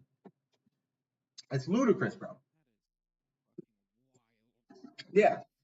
Yeah. Think about it. There's a lot of things we can talk about like at the overall, but the reality is like when someone can explain to me why diesel is fucking more than gas, that's like me buying a bunch of bananas and selling the peel for twice as much. Huh? Like, what the fuck? Exactly. Imagine if all the trash you had in your house were worth twice as much as the shit you bought. It's insane. That's our gas companies, right? We need to take away all their fucking tax breaks. Hey man, if you can't find new ways to get gas to sell us, then you're just not the company to fucking sell us. We'll wait for another company to find the shit and they'll come up and take your business. Called supply and demand, motherfucker. Why are we paying you to find shit to charge us twice as much? Like, where are the regulations on the fucking gas? Like, why is diesel the byproduct? Like, it should be simple. All gasoline when it's made, diesel should be 20% the cost of regular gas every fucking time. It should never surpass that. Should never surpass that. Bottom fucking line. The most they should get is 50%. That's it. That's the end of it. Then all our food would be 50% cheaper. And guess what? The American people would have a shitload more money. And we'd be spending more money in the economy. And everything would look a lot fucking better. But this is where it's like the basic concepts. What happened? Oh, dude, yeah, oh my God, dude, we're so in debt with this guy. I don't even want to. We're terrible. but there's a reason, right? They're not really they don't care about they're not worried about the money because they're going in, everything is going into a fucking massive pullback. Inflation isn't going anywhere. Like they're just basically going to be like, you will be in a situation where you will adapt. Now, this isn't the first time, like most people freak out, like, oh, um, you have to understand economics. Yeah, well, 2008, but even beyond that, like the economy has been based on 10% interest rates for decades. It just disappeared during the golden era. And this is where the baby boomers were able to make so much money, is because they were part of the era where inflation disappeared. And now it's back. The reality is we've always had inflation. We've always had 10%, things. We just didn't see it in our last, decade. And that's why people are confused on that, what's happening. This isn't a new concept. This is the original concept just coming back, which changes everything because, the baby boomers made so much money off of it. And now it's back, coming back, but no one's prepared to, work inside of that, structure. So it's a little crazy. But if you really pull back and you think about it, and you're like, all right, let me figure this out. Do I need a fucking $10 Starbucks coffee? Probably not. You know, there's things you have to do to expand what you're doing, but inflation is not going to come down because it was the original fucking ideal. And now that the American dollar is losing liquidity because of BRICS, it really can't come down because the rest of the world is doing what it was supposed to do. The America has suppressed the rest of the world and its goods and products for the last fucking 100 years, and now they're finally getting out. So now you're going into this whole new era of economics, which, this has never been seen before, and it's about to hit us. And that's where our dollar becomes fucking worth 50% of what it's worth, and inflation makes sure that stays that way. And this is gonna change a lot of the world over the next 10 years. I mean, especially in America, we're going to be affected, more than anybody, because where our dollar used to be the fucking standard, and now it's not.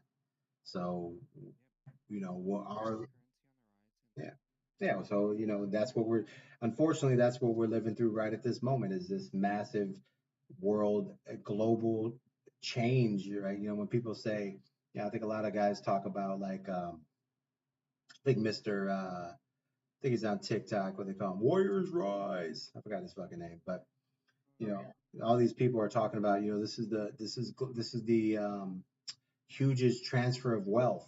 It's like you're not even understanding what the fuck you're saying. This is not the huge, this is a global transfer of wealth. Like, this is not an American, this is not the rich to the poor. This is not the fucking 1% of America giving money to the fucking, 97% of the fucking, rest. This is a global exchange of money. This is beyond what people are even understanding or can comprehend. This is where the rest of the world takes 30% of America's movement to start. This is where America loses 60% of its product and buying power minimum. And that's when you think of it and you realize what America is on the global, state. That means that El Salvador, Mexico, Africa can all literally become like Canada with the money we lose. That's fucking crazy. Like, we control 90% of the money. Like, and literally, if you break it down, BlackRock controls more money than three countries. Yeah. So when you break it down, think about it. Yeah. So when all that money, when this gets spread around the world, this ain't an economy global reset for America. This is global, man. This is the rest of the world is gonna wake up. This is not even.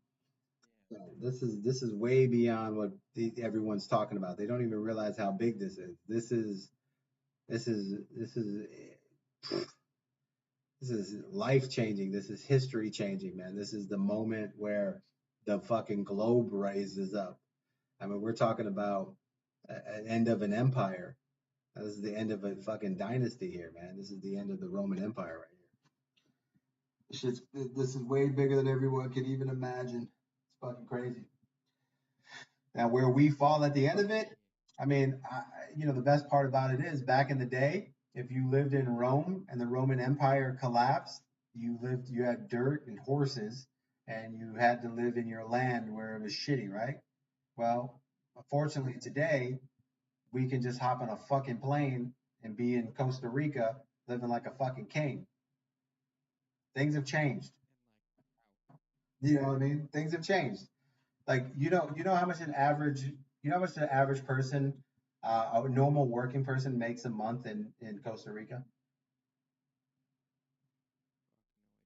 300 bucks a month. You know what the Costa Rican makes if he has a degree? 600.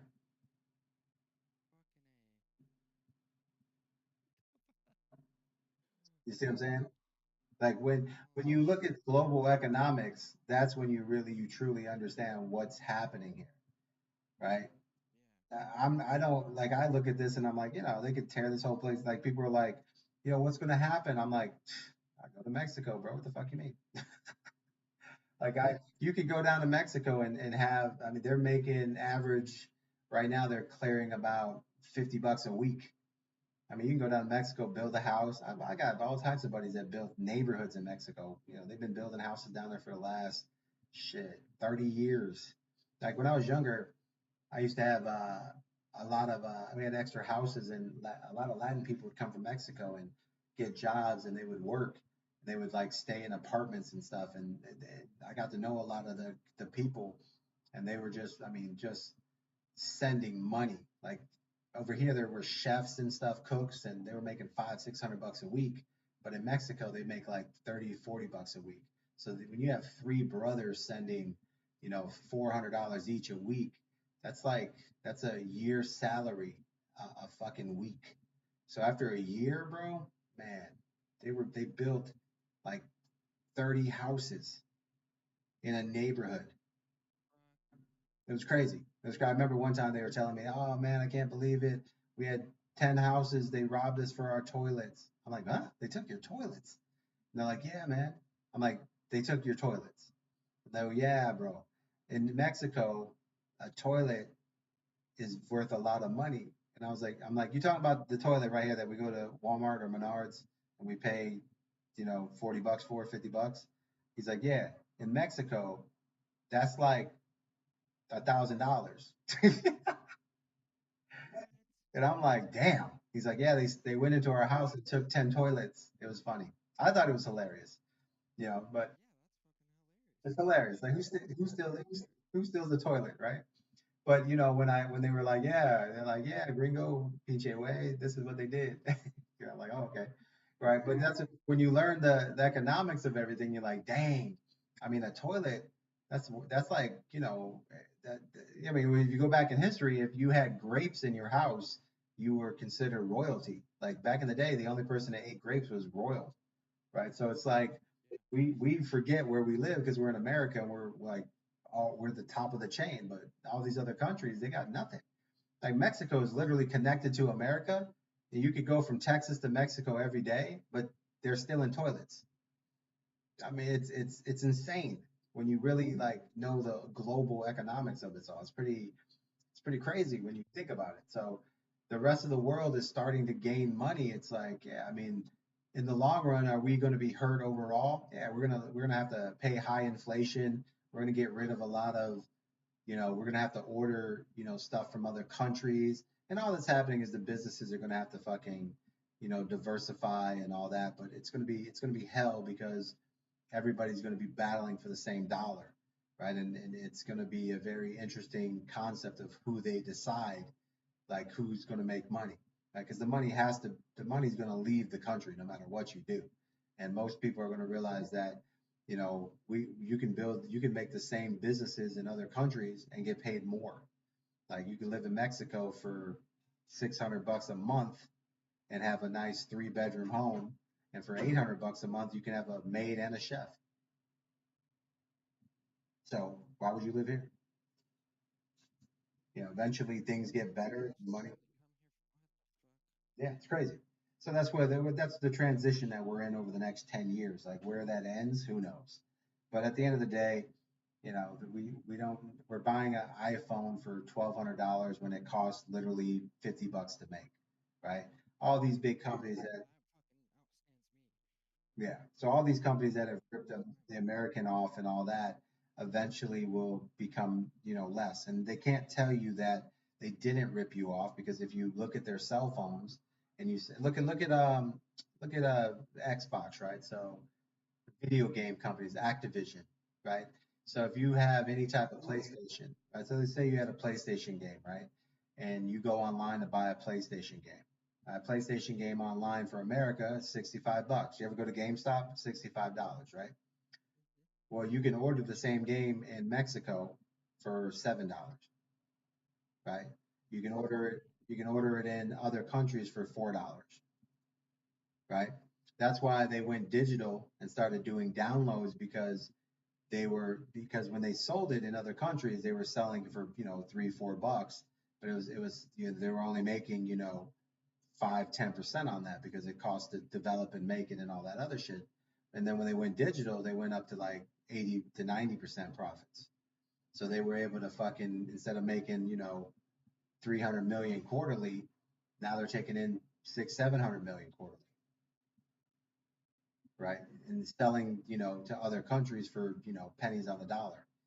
We used to, kids back in the day used to change time zones of where you lived on your PlayStations and say that you were in like Guam or some shit. And you could like literally buy a game for, fractions of the cost and then go back to America with it. But, they can't, yeah, iPhones can't tell you that they're not. Oh, pirating? Yeah, yeah, all the time, man. That's where Lime, yeah, Lime, there's so much shit. That's why all that shit came about, man. This stuff came from other countries. iPhone can't tell you that an iPhone's $1,200 if you look around the country, they're selling it for 50 bucks to 100. But in America, because there's supply and demand, they can charge you 1,200 because you're paying it.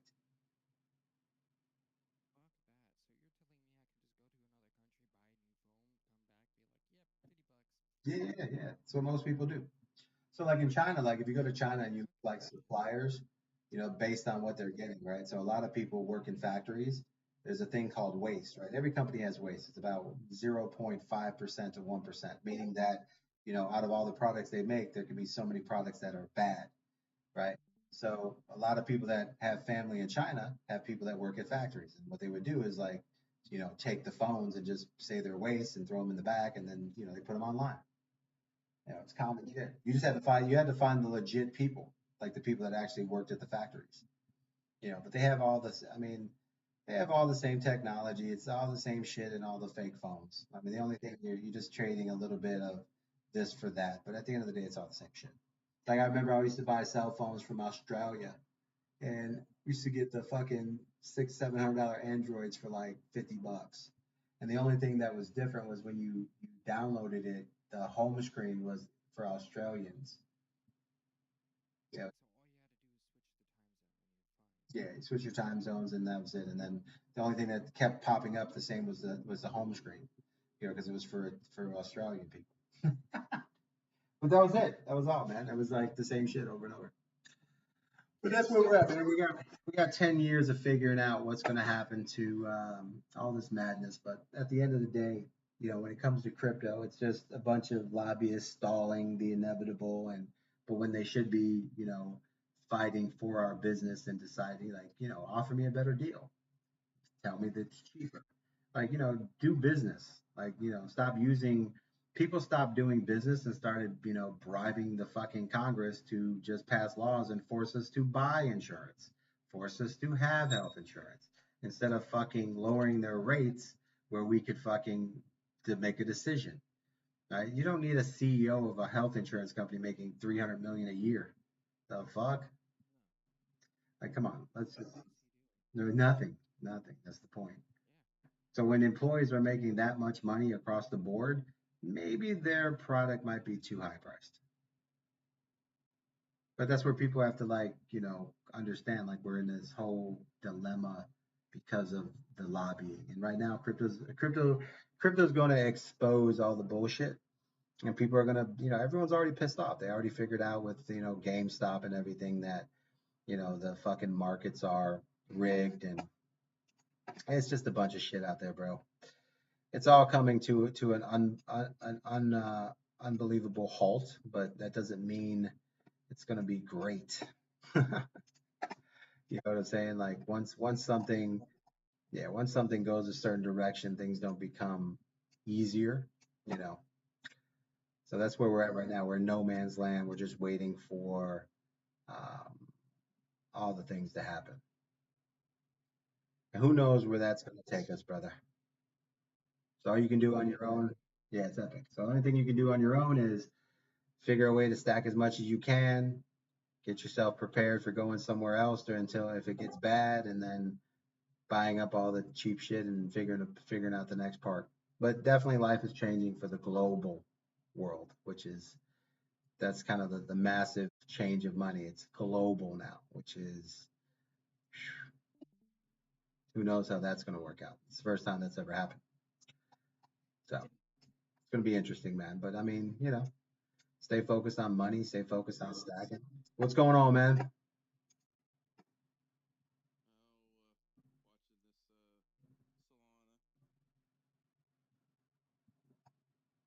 Solana, baby. Yeah, I'm waiting for the reversals. Oh yeah, you're good. How you doing? I like it. I like the short. That's what I've been waiting on all day, anyways. I want to get that little pullback. No, no, no, no, no. We're waiting on the short. I'm waiting on that daily short. Eventually, we're getting into a daily trend here. Yeah, yeah, yeah. What leverage are you using?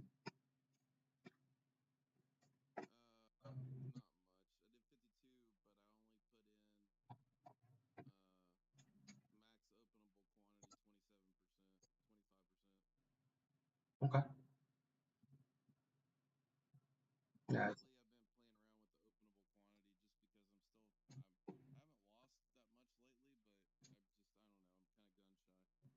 Yeah, yeah, yeah. You gotta find. I mean, you gotta pick your trades. Right now, I'm just kind of like I can't. The short that I'm waiting for is going to be the 15-minute red moon.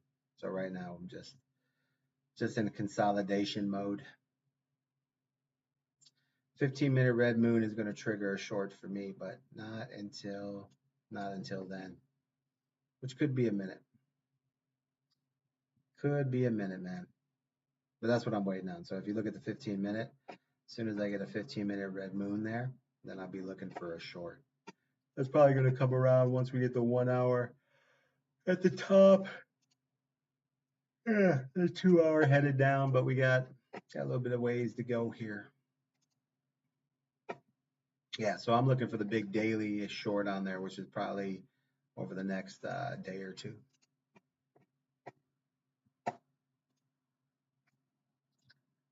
All position trades.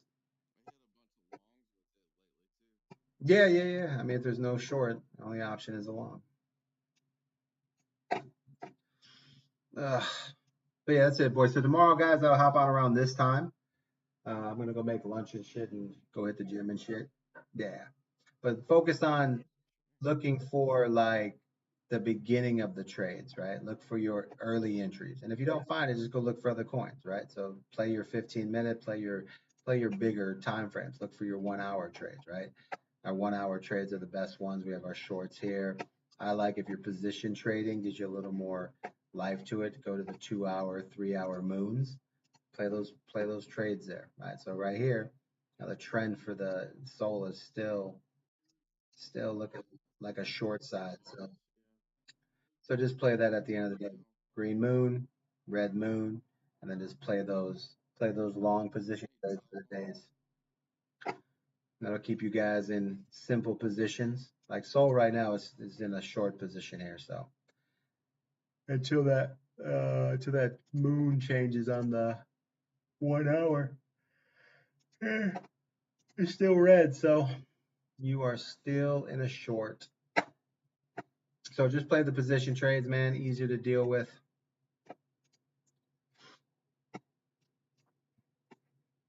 And let them run out. Yeah.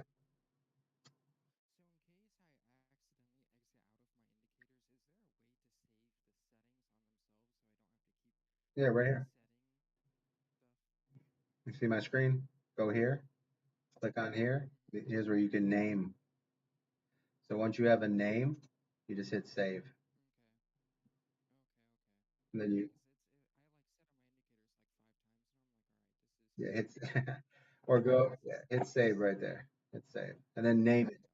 Like rename it like call it something like my main indicators. And then if you have something else like I have different ones like I have chill, right? And what this is going to be is more of um, a breakdown when you're doing looking at something from highs or lows or market opens. So these are breakdowns to um, markets, right? So here's the U.S. market, the Asian market, and all these different markets. So this just tells me like market trade. So I can look at here and I could put in trends for the weekly. Like starting Sunday, I could look and see what's going to come for the week. But yeah, you have different ones you can look at. Then you have the para. Now this would be where I'll use different indicators like um, different ones that I'm testing against the originals. Just sometimes to see if there's something easier for you guys to use, right? So here you'll see where we're trading with a um, this will be different setups on here. So let's see where this is. So here's using a band. This just kind of like uh, can go here and check.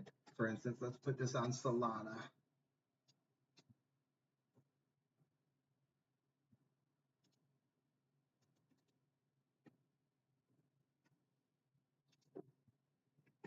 Say so eventually down the road here, these will be a set of indicators that will combine for you guys. You can see there's a strong low buy here, and then you're buying with um, the band. All right, so far the band is still showing a strong move up. All right, we go to a 15-minute for a different side. So here, 15 minutes showing there's a pullback here on the 15-minute band. All right, so you'd be looking at setting up a bounce pullback short, which is kind of what I'm waiting on right now. It's just a little bit longer out. So these are other indicators that we test across everything to uh, just to make sure that everything is kind of like hitting at the same time. So yeah, I think you can have up to 3 different sets of trades that you can use. And then when you go back, and when you have, you'll be able to it'll go back to what you had set up. Just make sure if you make any changes or anything like that, you just like, uh, just hit save if you make any changes.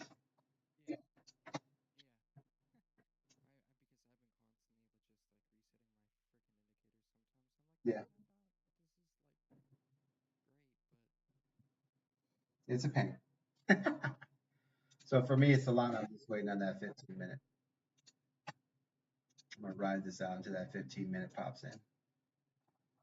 I'll be trading that other way. All right, boys. We'll go get something to eat, man, and then I'll be on tomorrow at this time tomorrow night. All right, gents.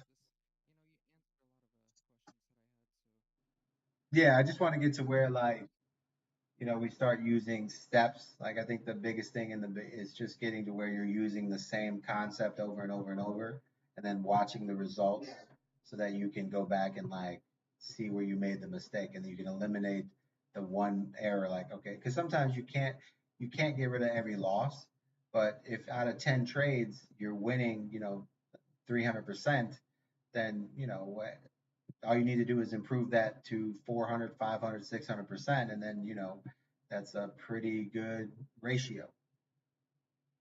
So just getting the basic concept of what you're doing on a 10 trade basis, and then, breaking it down from there.